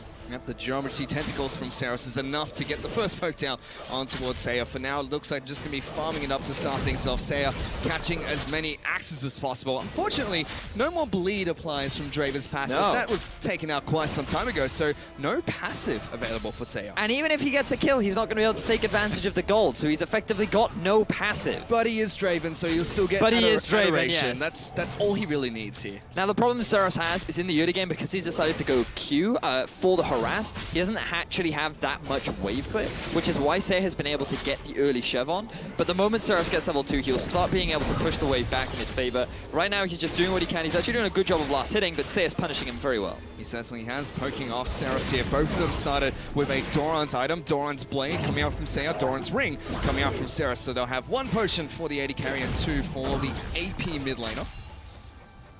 But for now, Seiya just still hovering the wave just beyond the tower aggro of Saros, making sure he shoves it in and denies as much farm as possible while poking away with his auto attacks. Well, props to Saros. He actually hasn't... Oh, I was just about to say he hasn't missed a farm, and then he goes and missed his one. Saros, letting me down, my friend. Now, the healing packs, these are actually really interesting because they spawn at the 2:15 mark. And what you want to try and do is, if you can, you push the late wave up, ready for that point, and then you take away your opponent's healing camp. Because if you're able to do that, you have a massive sustain advantage, and you can afford to take trades that you necessarily wouldn't want to, because you still have your healing pack in the back half of your base. But unfortunately for Seiya, was not able to deny Saros' healing pack. He still picked that one up for himself, got a bit of health and mana back to sustain underneath his own turret. They're still just farming away here. Seiya does have the slight advantage, but is running out of mana. Will head back towards his own turret to pick up his own health relic. I mean, right now, you can just... It might not feel like it, but there's actually a lot of tension between these two players, because when you're actually on stage in this environment, it's just, you're constantly thinking about, when do I go in? You're trying to track cooldowns, you're trying to track abilities, because you want to pick the best window to try and outplay your opponent, because in reality, no one wants to go for 100 farm. You want to kill your opponent, you want to prove that you're the better player, and it's just... even though it looks slow, even though it doesn't look like that much is happening, there's a lot of tension right now on the Rift. We saw just then, Saros drops a spell rotation, clears out the wave, heads back to base, and picks up another Doran's ring for himself, as well as a cloth armor. Seiya giving up 1 minion to hold the wave closer towards his turret, and he'll head back to base and buy as well. Thing is, that's actually going to push the wave much more heavily towards Saros. I suppose, given that Seiya does have the farm advantage, he's okay with this for now. But it does mean that the wave will push towards Saros. So this isn't actually a bad thing for him. He wants to work towards that level 6 mark. He's even positioned in a way that he can get a bit more harass down onto Seiya. But here we are, the sword build coming out. Saros even picking himself up a bit of armor to try and mitigate that damage that he's able to throw out. And now Saros can be the one to be on the aggressive. Seiya's being rather aggressive there, tries to knock back Saros, but heads in towards the brush. Seiya getting slowed down. And Saros is now the one that's pushing in towards Draven. Not able to keep up with the Vel'Koz anymore. Seiya taking a lot of damage. Remember, the lack of flash is going to make it really hard to avoid that knock-up coming out from Saros. And if he does manage to land one at level 6, I mean, you're toast. You really are in a tricky situation, and Seiya just has to kind of go for the all-in. Saros is really good with hitting his Qs here, weaving it in between minion waves, while still making sure he farms it out. Gets a knock-up on towards Seiya. The Void Rifts come out as well. Gets both procs on top of that. Ooh, he's doing some work on towards this Draven. He certainly is. And right now, Saros, he is about... Ooh, he's 3/4 of the way to level 6, so he's going to hit that level 6 mark much sooner. He's keeping the pressure up on the minion wave. So right now, he has actually claimed the minion wave lead. Unfortunately for Seiya, wasn't able to gain much during the early game aggression. And right now, the court definitely feels like Saros is the one in control. Like we said earlier, Team Ice, they have 2 wins already. So Saros needs to win this for Teamfight to keep their hopes and dreams alive in the 1v1 match here. Seiya still getting pushed underneath his own turret. Saros making sure he pushes out the wave, gets some good poke damage down. He has hit level 6, so has Seiya. Seiya has taken quite a bit of poke here. The health relic will come back up. Saros is not able to deny that away from Seiya. And ultimate being used by Draven just to clear out the minion wave. Yeah, he realizes that what Saros is trying to do, he decides that the best thing for himself to do is just go back, pick up some items, and try and reset the lane, because it felt like that Saros was the one with more control. And it looks like he's actually decided to go for the Glacial Shroud. So he's picked himself up more mana, definitely makes a lot of sense. He's gotten himself a bit more cooldown reduction, but his damage is going to be a little bit more lacking. So perhaps he feels that, hey, I don't need more damage, given that my ultimate does true damage. It's unlikely that Seiya's going to be stacking magic resistance anyway, so I may as well build to not die, given that I know I'm going to win the farm. And here we go, he gets the knockout. He gets quite a bit of damage down there. Seiya still holding on to his knockback in case Saros decides to use his ultimate. Still good poke coming out from Vel'Koz, making sure he shoves the wave underneath. Draven's turret has a nice minion lead for himself on top of that. Seiya avoids the knock-up, still trying to chase Saros down, pops up a health potion for himself. He has a Vamp Scepter, so will be able to sustain quite nicely as he auto-attacks these minion waves. You've made many good points there, Fish. In particular, the E Draven. I quite like the fact that he has Saros has to play around that as Seiya, playing way more aggressively now. The sustain doing him so many favors. You can see getting a chunk of health back, and it's really helping him actually against the Saros matchup. So Seiya using his ultimate early on to shove the wave and get this back has actually done him a massive amount of favor. And now Saros may only have the option of playing the farm. The farm is 62 minutes to 63 minutes. Incredibly close between the two players here. Seiya being a little bit aggressive, trying to chase Saros down. The Void Rifts are coming out, looking for that little bit of extra damage. But neither champion willing to pull the trigger just yet. Vel'Koz still coming out on top with the poke damage. A lot of poke, as you rightly said. The sustain slowly falling off because Seiya keeps taking that harass. But 2 farm in the favor of Saros. I feel like he wants to go for the all-in, but he hasn't quite seen an opportune moment. And Seiya right now just trying to keep the wave as even as possible. And again, using his ultimate just to clear out the minion wave. Saros sees Seiya going back to base, immediately stops his recall. Stays in the lane, making sure he can go toe-to-toe against the Vel'Koz, who has about 3 minions more than Seiya at the moment. Still incredibly close. Seiya might just have to go in for some kind of all-in commitment to try and force Saros away from some of the farm.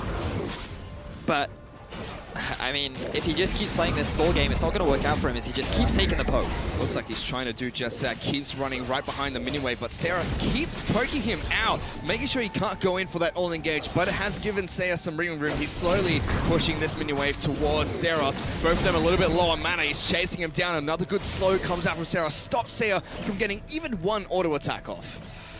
And this is so hard for Saros because he wants to ult, but he knows that Saya has the E up. So if he ever throws that ult up, then he's just going to get interrupted. And that actually gives so much room for Saya to go for the all-in commitment because now that big damaging ability isn't available for Saros anymore. But, I mean, now Saros has a full minion wave ahead of him, right? It's 86 to 78. There are 3 waves left for Saya to try and make some kind of a play, so that window is closing fast. There's a full minion wave behind Saros at the moment, who goes back to base, picks up a Seeker's Arm Guard for himself. He's going to have a lot of armor coming back into the lane here. Saya has picked up a pickaxe for himself and a refillable potion with his brown boots, just to give a little bit extra movement speed. Trying to go toe-to-toe against Saros, trying to zone him away. Takes a turret shot for his troubles here. The Void Rifts are trying to cut into Saya, but he's dodging back and forth, picking up as many axes as possible. The ultimate comes out, gets a ton of damage down on towards the Draven, cancels it, but a little bit too late, and now they're back to farming in the lane. And now Saya's just trying to shove this wave underneath the turret. That's his only hope. He's going all in. Exhaust has come down by both champions. Ultimate comes out from the Draven, but he's taking so much damage from Saros. He's trying to even out the minion wave here as the health relic will come out. Saros is not going to be able to poke him down. He's going to try and farm underneath his own turret. Now, if he can get the majority of these minion waves, he's going to come very close to actually ending the game on points. 97 to 91. This is the moment that decides it all. Does Sarah go for the farm, or does he go for the all-in? Saya has got to try and stop Saros somehow. He's not auto-attacking the wave. He's letting it stay there. He runs straight towards Saros, who gets an immediate Stop Q pushing down. the wave, Saya. Stop pushing the wave. You're just asking yourself to lose. You need to stop. Let the axes drop, otherwise this is going to be it for you. Well, he's going for a Saros, being very patient. Only one minion has been delivered. He takes a turret shot. Saros looking for the damage. He's trying to farm it out. He gets the 100th minion and picks up a win for Team Fire. Saros keeping Team Fire in the 1 versus 1 race, but it was so close. 100 farm to 96. And it was a catch-22 situation for Saya because he needed to keep the axes up to keep that kill threat alive. But at the same time, he really didn't want to push the wave. Otherwise, he was just going to give the farm for Saros to then just end the game. So it was a really unfortunate situation. He couldn't get the all-in. And but I mean, like, both players played it very well. It was just a matter of, unfortunately for Saya, just losing a bit of farm here and there. Probably not as explosive as we would have liked between 2 mid laners from the team facing off against one another. As you take a look at the final moments there, Saya taking a tower shot just allowed Saros to pick up all the farm in the world that he needed. But props to Saya for just slowly, or very carefully, that's the word I'm looking for, carefully guiding his way around those skill shots, using the empowered W to just get that bonus movement speed to avoid all of the knockups, all of the dangerous CCs that could have resulted in his death. I mean, props to him, even though he wasn't able to come out victorious. It was very well fought out between the 2 mid laners, and now it is 2-1 in favor of in favor of Team Ice. I believe they're 2-1. 2-1 up in favor of Ice for the time being, yes. So it's match point for them still. We have to, I believe it's Fire. Team Ice? Fire? I've been telling in my head that it's Team Fire, but I'm pretty sure it's Team Ice. Ice is the team that is currently in the lead 2-1. Yes, we had Oddie coming out with the first victory earlier on in the day, and then we had Evan RL also come out with the victory. So I'm pretty sure it's Ice that are currently 2-1 in the lead, and then we had Saros just claim a point back for Fire. So Dara is now going to be potentially put under some pressure. Who have we got left? We've got Dara and we've got Dara and Tussle coming out from Dara Japan. and Tussle. Then we have Porky and Nazul. Porky and Nazul. So a lot of... Ooh, that could be quite interesting because Dara and Tussle, well known for their synergy. But we'll have to see who they're going to bring up next. And it looks like... It is going to be Dara. Japan support will be taking on the top laner from Latin America North. Porky will be taken to the Rift. So support versus top laner. Now, you have some experience playing against some supports, I've heard, Fish. Yeah, in our 1v1 matchup, yesterday during the playtest, had to play against the support. It was very nerve-wracking, but I can imagine thankful so. I got the win. Yeah, you were. I felt like your aggression was what enabled you to come out on top of in that 1 versus 1. I don't know, Vedius. People were telling me it's my cheese. Other people are telling me it's mistakes made by the other player, but I don't know. I just feel like I'm good at this game. Yeah, for me, I feel like you're just good at the game. And obviously, for respect, we won't name the support player. You know, we don't want to upset him, but I mean, you should definitely be proud of that victory. I felt like that if you didn't get that victory, it would have really hurt your chances, and we wouldn't have gone to that very tense best of 5 between EU and OCE. Oh, yeah, we went to a Game 5, Pyrotechnics taking on Hingers. Oh, my word, that was dramatic, to say the least. It was a great finale, but we still have another match coming up here that's going to be fantastic to watch. Dara taking on Porky. We already mentioned it's a support up against a top lane matchup, so no more mirror match between the two teams. And it's kind of interesting to see because Dara, you know, used to going to those 2-on-2 lanes. Porky, very used to the isolation in the top lane. We'll have to see if that experience of playing in the top lane is going to help him out here. Well, we thought that Evie earlier on would be the one using his top lane experience to come out ahead, but that did not work out for him. Now let's see if Dara can upset the top laner as well. For the time being, it looks like fairly standard balance. So Caitlyn and Syndra being taken away again. Those two champions probably not going to see any 1v1 showtime here as Pantheon is taken away by Team Fire and Quinn is going to be the second ban from Team Ice. So, Naz is still available. Cassiopeia. We've got a bit of Draven and Vel'Koz. Probably Draven and Vel'Koz not quite as high on the priority list for the time being. LeBlanc and Rise also still available. You cannot ban them both. Draven is going to be taken away by Porky here as Nasus is the final ban from Team Fire as an immediate lock-in of Trundle is going to come out from Porky. What? All right then, so Porky just sticking to his top lane comfort picks. He feels confident on it. I mean, personally, I can't say that it's like a super strong in the 1 versus 1 necessarily because he's going to struggle against a lot of range champions. I mean, speaking of range champions... An immediate lock-in of Varus coming out from Dara here. He's going to try and use the man with the bow and arrow to take down the troll. So I wouldn't be surprised if we saw the early cloth armor coming out from the Trundle this time. Definitely at the level 6 mark with the pillar against a Varus with no flash. He has a lot of kill threat, but does he have a lot of burst? I mean, that's the question, because you have the exhaust as well as the ultimate on top of Dara to disengage from those fights, and you can just play around the farm game again. You can get the poke, you can just take advantage of the fact that you have a larger range, and I mean, I think it's going to be difficult for Porky, to be honest. Like, I mean, I can understand why you'd go for it, because definitely in terms of 1v1 top laners, Trundle is up there in terms of skirmishing and dueling, and in a lot of instances he comes out ahead. But against a Varus, I mean, one of Trundle's hardest matchups is Gnar, and I would say that in terms of poke and wave clear, I would give Varus a little bit more than that. Pretty much, and you know, maybe his experience up at the top lane might come back to bite him this time as he picks up a comfort pick of Trundle heading into this match against a Varus. Varus is going to be taking Exhaust and Ignite into the Showdown on the Howling Abyss as Trundle will be picking up his Exhaust as well as the Barrier, the same summoner spells we saw Saros pick up on his Vel'Koz. I'm not a fan of the barrier on the Trundle. I feel like because you have to go for some kind of an all-in onto a ranged champion, the Ignite perhaps would have been better. But we'll have to see how that one works out later on into the game. I suppose it does help if there's the potential poke. You have the Varus Q. If you're really low health, you have the barrier there available so you don't get sniped out. But what really surprises me is the fact that he's actually decided to go for the Doran Shield rather than the Cloth Armor and the health pots. It looks like that... I mean, it blocks 8 damage from a single target attack. Like, I feel like the Cloth Armor, just the raw armor stats that you get from it, on top of the sustain that you get from the 4 health pots, on top of the natural sustain that Trundle gets, I feel like it would have been a slightly better choice. It seems like Porky really trying to rely on Trundle's natural sustain as well as that Doran Shield. But you can already see how much damage Dara is putting down Porky? on towards Porky. He only has 1 health potion to keep himself nice and topped off. Dara does take a little bit of damage from minions, but he'll slowly heal that one up by auto-attacking them as well. I mean, early levels, Porky has no kill pressure. He needs at least level 3 because he needs the W for the movement speed bonus, and he needs the pillar to cut off any escape routes from the Varus.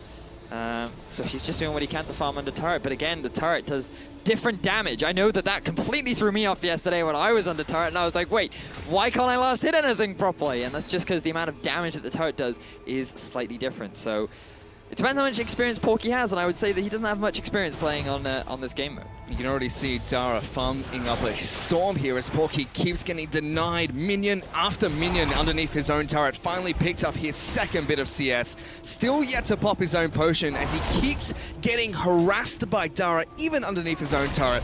Finally putting down the frozen domain, trying to push this wave back, but every time he goes close, he'll take a lot of damage. Ignite even being used by Dara there. They're going for the health relic. Dara denies that from Porky, and he's left between a rock and a hard place here as he just can't quite farm. He certainly is. Forced underneath his turret, Dara already starting to build up a massive CS advantage. And this is where we have to question Porky's preparedness for the 1v1 tournament, in all honesty. Now, there's still plenty of time. He's now level 3. He has a lot more kill pressure. The Ignite is down for Dara. But perhaps he wants to go back and pick up an item for himself before he decides to go for that all-in commitment. So both champions have used their health potions. Porky going to take a little bit more damage here from Dara, being harassed constantly underneath his own turret. Dara will hit level 4 first and continue raining down the pain of arrows on towards Porky underneath his turret. He's having such a difficult time here. He should have to go back to base. Porky will level up and get a little bit of health back, but that was looking very risky from the troll. I mean, it still is looking risky. He really doesn't have very much health, and you have to remember those blight stacks, they stack up. There's the exhaust. Going down, looking for that little bit of extra damage. Porky lives with a sliver of health underneath his own turret. Dara not pulling back the Q to try and find that snipe, and Porky should be able to head back to base. If I was Porky, I would have used my my barrier right there because, I mean, that was well calculated. Was it calculated? Did he take a gamble? We'll never know. But let's just assume that it was a calculation, and Porky was just barely able to get away with that. And he's only going to come back with a corrupting potion. He's got more sustain because he's been denied so much farm, and now the item differential, I just feel like Porky's missed his window. Might have here as 2 Doran's blades have been picked up by Dara, as well as the longsword and a couple of extra health potions. But one thing that Porky does have going for himself is he has both summoner spells up. Dara does not have either exhaust or ignite available at the moment. So let's see if Porky goes for the commitment. This is a mistake I made yesterday in my 1v1 against Rusty, where he had no summoner spells and I didn't take advantage of the window, and a large part of that was because the minion wave was pushing against me. It does make it very difficult to go for the hard commit, but he's going for it now. Porky looking to try and get some damage down on towards Dara, but he's taking a lot of pain in return here. Pops his first portion of the corrupting potion, trying to keep himself nice and topped off. Dara taking some damage from these ranged minions. Porky has had a unique playstyle so far in this 1v1 match. And, oh, this is really bad for Porky right now because Dara's freezing the wave. He's just making it so much harder for Porky to get close, but he's going to try again. He's trying to go in for the damage here. Porky has to be a little bit careful. He can't get too close towards the turret. Porky, he's running away. Dara might be able to try and snipe him off if he is able to pull back the Q, but is not going to be able to do so while he has the blighted stacks on towards the Trundle. Okay, so now the important point comes into the level 6 mark, right? So Porky is about halfway to level 6. Dara is about 3/4. So Dara's going to get the level 6 first. And if he lands that ultimate, then Porky's going to be in a heap of trouble. But he's just going to try. No, I feel like this is your best moment, Porky. You have to go for the commitment. There's a 6. Level 6. Porky's been locked down. Dara is going to go aggressive here. Barrier's been used by Porky. Dara won't have enough damage. He goes for the shot. Takes an arrow to the knee, but it's just not quite enough as Porky lives with a sliver of health. Porky, you are so lucky this game. You are playing on a knife's edge right now. Dara, though, his exhaust is going to be coming back up relatively soon. He has the ignite. Porky, please, my friend, you have to go for the commitment. You've got yourselves the Doran's Blade now. Your window is closing fast. You're not going to win on farm.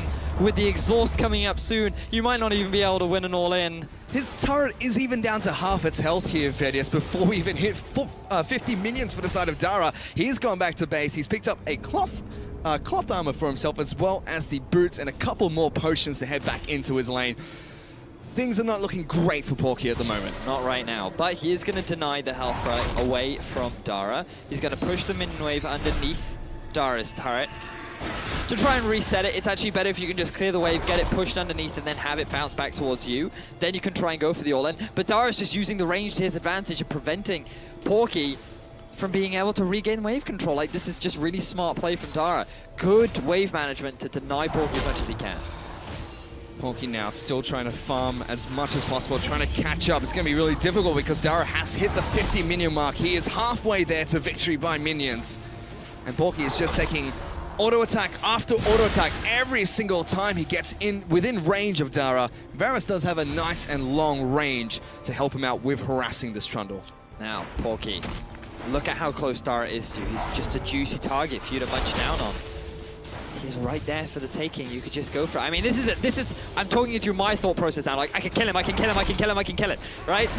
And he's gonna try and do it now. He's gonna try and do just that. Dara does have the ultimate available. Porky is still trying to chase him down. Dara's just running away from the troll. Now turning around, trying to put the pain back down on towards the Trundle. Porky just can't quite get back in range of the Varus, and Dara does a little dance as well to top things off. Oh, the kite is real. Trundle without your W, it is so difficult for you to close that gap. But as long as he keeps it down, he still has a bit of pressure. Look at the sustain coming out, though. It's really starting to help him a lot. He has the corrupting potion on top of that. But Dara, he can now just play the farm game. Porky, the potential for the all-in is just so small because of how easy it is to kite him out. Both summoner spells are now back up for Dara. He's missed that window. Team Fire. That's going in. Porky looking for a bit of damage. Puts down the Subjugate. He's been ignited and locked out by the ultimate of Varus. Dara probably won't be able to chase down the troll as he'll use this time to go back. No. Porky, this is risky. Dara. Oh, he was in range for the Q. I feel like he could have gone for an opportunity there, but one of the problems is that Dara's actually decided to max the E. That's why he's not relying very much on the poke. More utilizing the blight stacks on top of the hail of arrows to really get the harassment down. And for the time being, it's working. A lot of it is because it mitigates a lot of the sustain that Trundle has, not only from his ultimate, but from his natural passive. And it's thanks to that Grievous Wounds that you get when you stand in those Hail of Arrows pit. So already 75 minions to 45 minions. Dara has a 30 minion advantage over this Trundle, and this tower is already below half its health. Dara might just be able to win by turret kill. Yeah, I mean, like, that turret is taking a lot of damage. Porky, he doesn't have his ultimate available. He doesn't have the exhaust. I think that Dara's going to win by turret kill here. Porky has no health, has his barrier back up, but it's going to be incredibly difficult for him to hold on here. Dara might be able to tie the game up 2-2 for Team Fire. He's getting some decent damage on towards Porky, puts down the exhaust. The barrier's being used as well. Dara is chasing towards the troll, puts it down. The hail of arrows will be enough, and he takes down the troll to tie it up 2-2. I feel like this was just inevitable. Porky had a number of opportunities where he could have gone for the all-in, decided not to commit, didn't have the damage because of how much farm was denied from him. He didn't have the items that he needed to really go for the commitment. And it was just simply a matter of, I mean, just time, really. It was just a very unfortunate setup for Porky. And I mean, Dara's management of the waves as well, the poke, the relentless harassment that he was putting down, just Dara had the perfect matchup he could have got. We can see the final moments of that fight there. Was eventually a kill by First Blood. Sorry, a win by First Blood, but it could have been anything, Vegas. It could have, yeah. Dara had a number of options, and Porky, I feel like he should have just caved under the pressure sooner and tried to go for the all-in. He was just prolonging the inevitable. But still, Dara keeping Team Fire in this race. Now 2-2. That's all down to this final matchup. It is going to be all the way down to the final matchup, and it's no secret anymore. There are only two players left. It's going to be Tussle from Japan taking on Nazul from Latin America North. The jungler taking on the support here, Vedius. This is going to be the final match between Fire and Ice. Well, we've already seen a support taking down a top laner. We've already seen a jungler in our first match take down the top laner, and now we're going to see the jungler versus the support. Now, Tussle regarded as a very talented player in terms of his mechanics. He likes to go for the Lee Sin, he likes to go for the Rek'Sai, he likes to farm to 6 and get a very early Tiamat. He likes to go for these aggressive plays. This is what he's known for. This is what he made a name for himself for during the International Wildcard tournament. And Nazul, I wonder how well he's going to be able to deal with this sort of pressure coming out from Tussle. Is he even going to give Tussle the opportunity to go for that pressure? Maybe he'll play for something safe. Maybe he'll go for something like the Varus himself. I know you're really highly spoken of Tussle here, because when we were sitting out earlier discussing notes about Tussle playing in this 1v1 match, you're like, yeah, you know, last time we saw Tussle play, he was able to 1v9 quite a few of their games. So in a 1v1, probably has an advantage here. Yeah, I mean, his Lee Sin is pretty terrifying, and Lee Sin reasonable in the 1 versus 1. He's particularly good against ranged champions as well, especially if you go for something like the Thunderlord spec. You just have a surprising amount of burst, and you can jump to the minions to close the gap. You can throw down the E to get the slow, and then all you need is the ult, the kick, the ignite. You have the damage to deal. It's just a matter of being able to land it. Well, another thing we have yet to see here today, or in these 1v1 matches, is the gentleman's agreement of picking the exact same champion. So there's still a chance here, but I highly doubt it between these two, as we are on to the 5th and final game of the 1v1 tournament between Japan and Latin America North. Nasus and Quinn being banned out here by Team Fire, as Pantheon and Rengar being taken away by Team Ice. I really like the chuckle there from Tussle as he saw the Rengar ban. He was like, "Yeah, you knew what I was going to try and do." But it looks like that's going to be taken away. Caitlyn also taken off the board, so nothing too unconventional. We're looking at the Casio still available, Syndra, LeBlanc, Rise, Varus is still up too. Hey, you could go for a Trundle again. Would not recommend it. But there it is. The Varus going to be taken off the board too, so a lot of mid laners up. And another laugh coming out from Tussle there as he sees the Varus being banned out by Nozul. He's hovering over Misfortune. I would like to see Misfortune being picked up in a 1v1. Wouldn't it be great if we had an Urgot Misfortune final, just like our very own final? It would be so sweet. It certainly would, but we could actually just see a mirror match here. That is a possibility. Oh. As a Misfortune one-trick myself, I'm excited for this. Misfortune? Those exist? You'd be surprised, Phineas. Oh, my word. Australia, ladies and gentlemen. But still, I mean, he's only hovering over it. You should never talk about a hoverfish. You know the baits. I don't know. It I mean, almost seems too good to be true. She is pretty good in terms of the 1 versus 1 because you can use the Q, the farm to harass the backline. Hey, we do get it, and they both laugh. They know this was blind, this was not pre-planned, there's no gentleman's agreement here. They just both happen to pick Misfortune. So, we are going to a 5th game. It's 2-2. Jungler versus support, and they're both playing an AD carry, the same AD carry, to determine who will be moving forward. Couldn't have been scripted better here, Vedius, as we are going into that 5th and final match. Misfortune, you know, we had LeBlanc was still up, Syndra was still available. That was a champion that's been banned out in most of the 1v1 matches so far. But they've still gone for Misfortune instead. Yeah, no Ezreal either, which is very surprising. You know, something that, again, you managed to win on, right? Fish managed to win on it, ladies and gentlemen. Wow. Fish, I feel like that's a little bit of an insult. No. You're a very good player. I'll give you that. Hey, the winners are casting right now. That's all that matters, all right? That's right. But I mean, we have to talk about this matchup. Misfortune versus Misfortune. Right? Both of them use the same skills, okay? Right? Both of them can harass with the Q. Both of them, I don't think they're going to max the E. I mean, you could for poke, but are you going to play the farm game or are you going to play the all-in? I feel like if you're playing a mirror matchup, you have to play all-in. We also have the opportunity of going 1 AP and 1 AD, but that's not the case because both of them have picked up a Doran's Blade here, as both Misfortunes will strut into the Howling Abyss for the Snowdown Showdown. Nozul taking on Tussle. Tussle actually going for a bit more sustain with the Biscuit, rather than a little bit more damage that you can go for during your Mastery Tree. I believe it's the middle one. I forget the name. The same with ability names. It's QWER and middle tree, left, red tree, green tree, blue tree.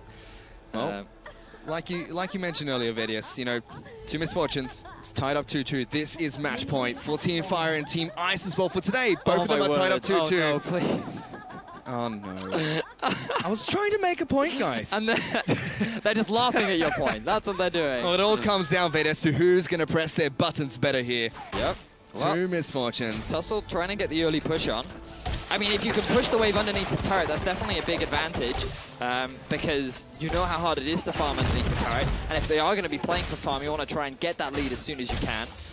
So we can see Tussle starting up with the double up. Nozul, on the other hand, taking Make It Rain. And already the double up getting quite a bit of damage down on towards Nozul. Tussle going to try and trade behind the minion life. Getting a lot of damage down. The double up's going to come back up for Tussle, but he's taking minion aggro the entire time he's trading with Nozul. Interesting that Nozul decided not to go for the Thunderlords. And I wouldn't be surprised if Tussle actually picked that one up. But the early level 2 from Nozul. Right now, he is the aggressive. There's the exhaust! Exhausted and not going down. Make a raid comes out from Tussle. He's going to be able to get it. First blood comes out from Tussle. And Japan are going to be the victors of this one-on-one matchup against Latin America North.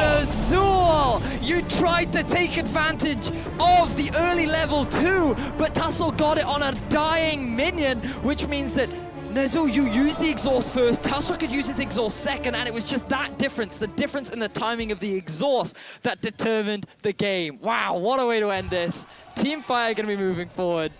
I don't know if you can call that a contest of skill. I mean, that was just luck. That was pure luck. Just look at this, look at this. So you can see Tussle level 1, Nezul level 2, and it is that minion that died just behind Nezul that gives Tussle the early level advantage, and then he gets the exhaust down second, which enables him to start dealing damage sooner.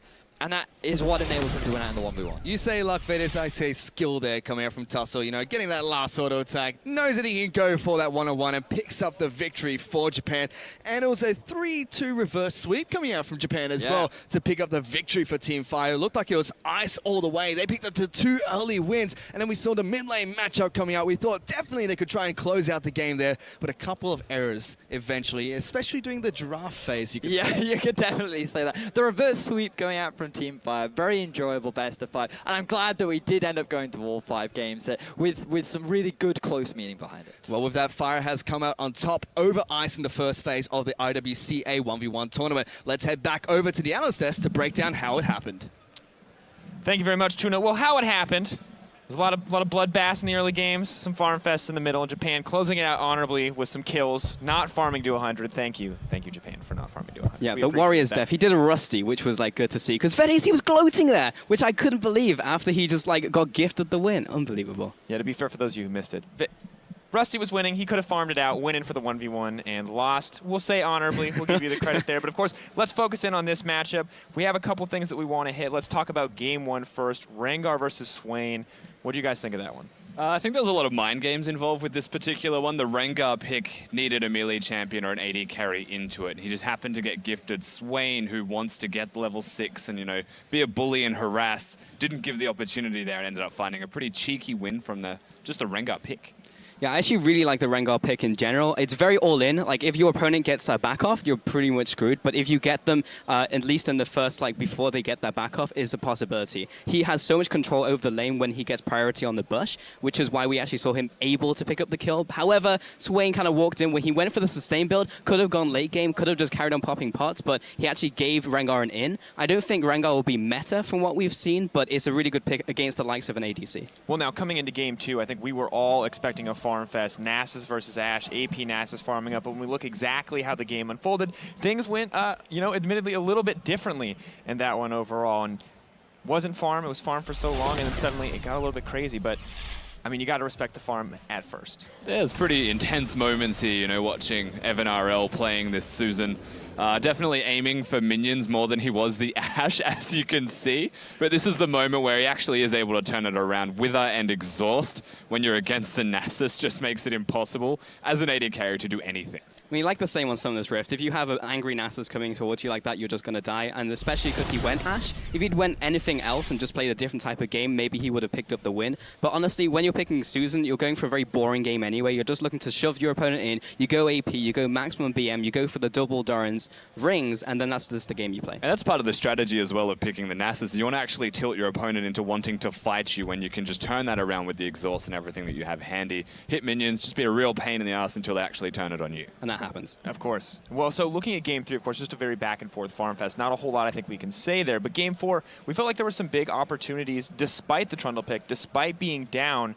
There were opportunities for the Trundle to come back that we just did not see, and one that we want to focus in on is right before we see Varus use his ultimate, we're like, Trundle, go! We're all screaming it, Vedius is screaming it, we want to see it, and just that little bit of hesitation seems to have cost so much.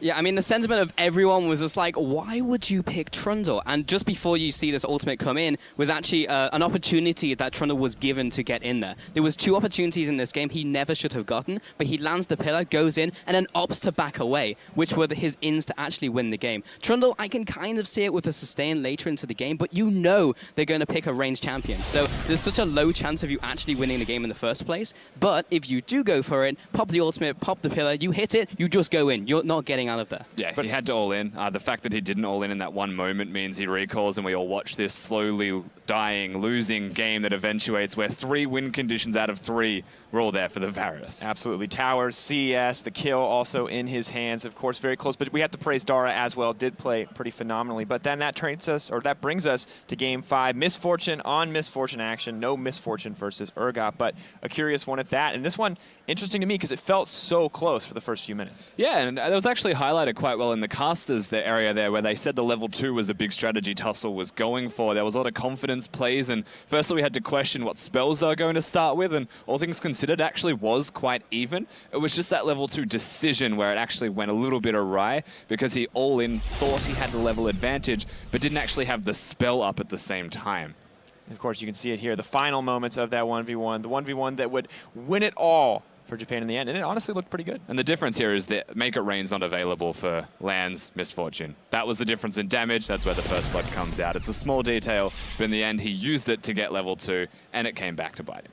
So interesting, gentlemen. We've seen one day of 1v1s now, the new 1v1 meta, 1 year since the last IWCA. So I'm curious, is there any new champion you think that will remain a standout over the next couple of days? What stood out the most to you? So we did hit the nail on the head with talking like the likes of Pantheon, Quinn, Caitlyn, pretty much permabans. Syndra as well we didn't hit on, but is a permaban as it makes sense as she is so strong right now. I would expect to see more Kennen if it's not banned out. Actually a really good pick. If Pantheon is just a permaban, then Kennen rises in priority because you can't just throw spears at Kennen and he actually bullies you, so he wins most of those range matchups. In terms of what we saw today, maybe we'll see some more Susan. Draven was actually pretty good in that 1v1, but I'm not sure that's going to be meta as such.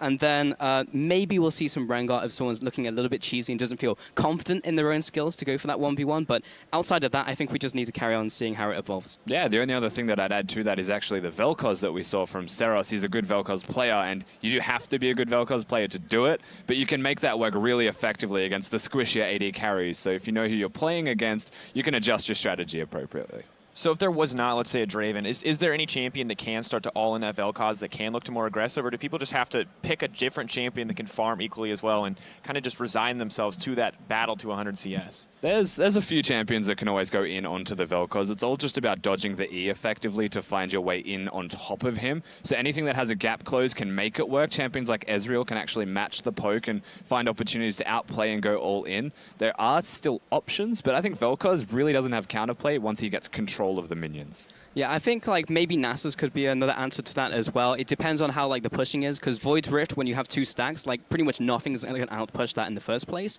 Maybe if Nasus gets a back off and can get like a bit more AP, he can shove. But I think in general, yeah, Vel'Koz, once he gets rolling, is pretty hard to shut down. Maybe the hidden OP in the Battle of Farm. Not always the one we want to see, but at the end of the day, a win as a win. And one day of Mayhem is now down 3 to go, and Team Fire is just ahead of Team Ice. 3-2. Gentlemen, your thoughts on the games across the day? There was a couple of really heavy hitting games. So Brazil and CIS was the most exciting one to me. We saw a lot of positives from both of them. And on top of that, we also saw the super team of Turkey actually showing what they have, because they looked very convincing.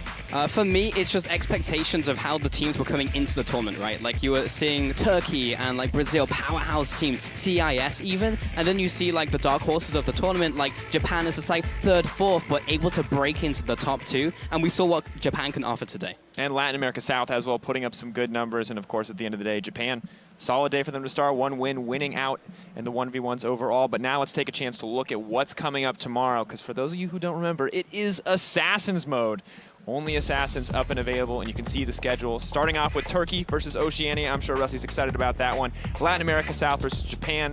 Both winners in their first day. We'll see if they can keep it up. Southeast Asia versus the CIS. Latin America North versus Brazil. And a special double edition of the 1v1 matchup. CIS versus Turkey and Brazil versus Latin America South. So I'm pretty happy because we have Assassin mode tomorrow, so we actually get to see the Assassins on Assassin mode and the Assassin patch, because what we saw today was just like, oh boy, we're going to see all these new picks. Nope, tanks, because Colossus is such a good mastery. So people actually forced to pick Assassins, and then we get to see them test their mettle. We figured it out, guys. We just make a new mode that's not like regular League of Legends, where they have to pick new and interesting things and don't just pick boring meta champions. Rusty, what Assassin are you most excited to see? Honestly, I'm most excited to see Katarina, so Vedius can stop talking about Katarina.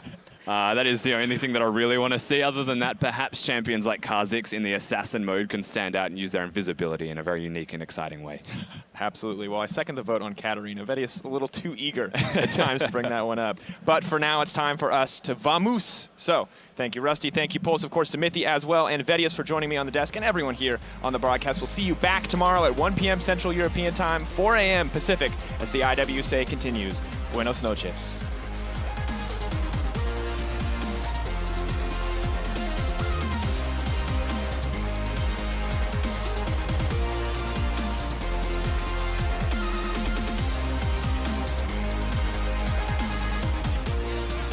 Flash gets himself over the wall. Oh my goodness, the Praise Seeker finds him. Earth's in trouble, collateral damage is there. Red buff, oh my god! Picks it up with a smoke screen. He's taking a lot of damage, has to flash to get out of the Tempered Fate. And there's the flash, no, just pops him! See ya later. Oddie just gets sniped by the Curtain Corsair. Really good stun, but it's a double kill for Naru. Here we go. Life bomb disintegrates. Oh! He'll fall over. That's first blood going to Sarah. Here comes Sarah's lasers down Lee Sin. And that will be resulting in a 2-for-2. We're maybe looking for more. Darius sending on the kill onto Swiffer. Goodbye. The hero play that OCE need to keep this game alive did not pan out. He's got an angry Vayne on his backside. Beck comes in, and that's the double kill for the Vayne in the 2v2. I believe the time is to back away. Oh! That is actually disgusting. Oh, look, here comes Ignite's going in. He's looking for it, but still, it's going to be first blood that gets picked up by the Rengar. Make a raid, comes out from Tussle. He's going to be able to get it.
Or was it what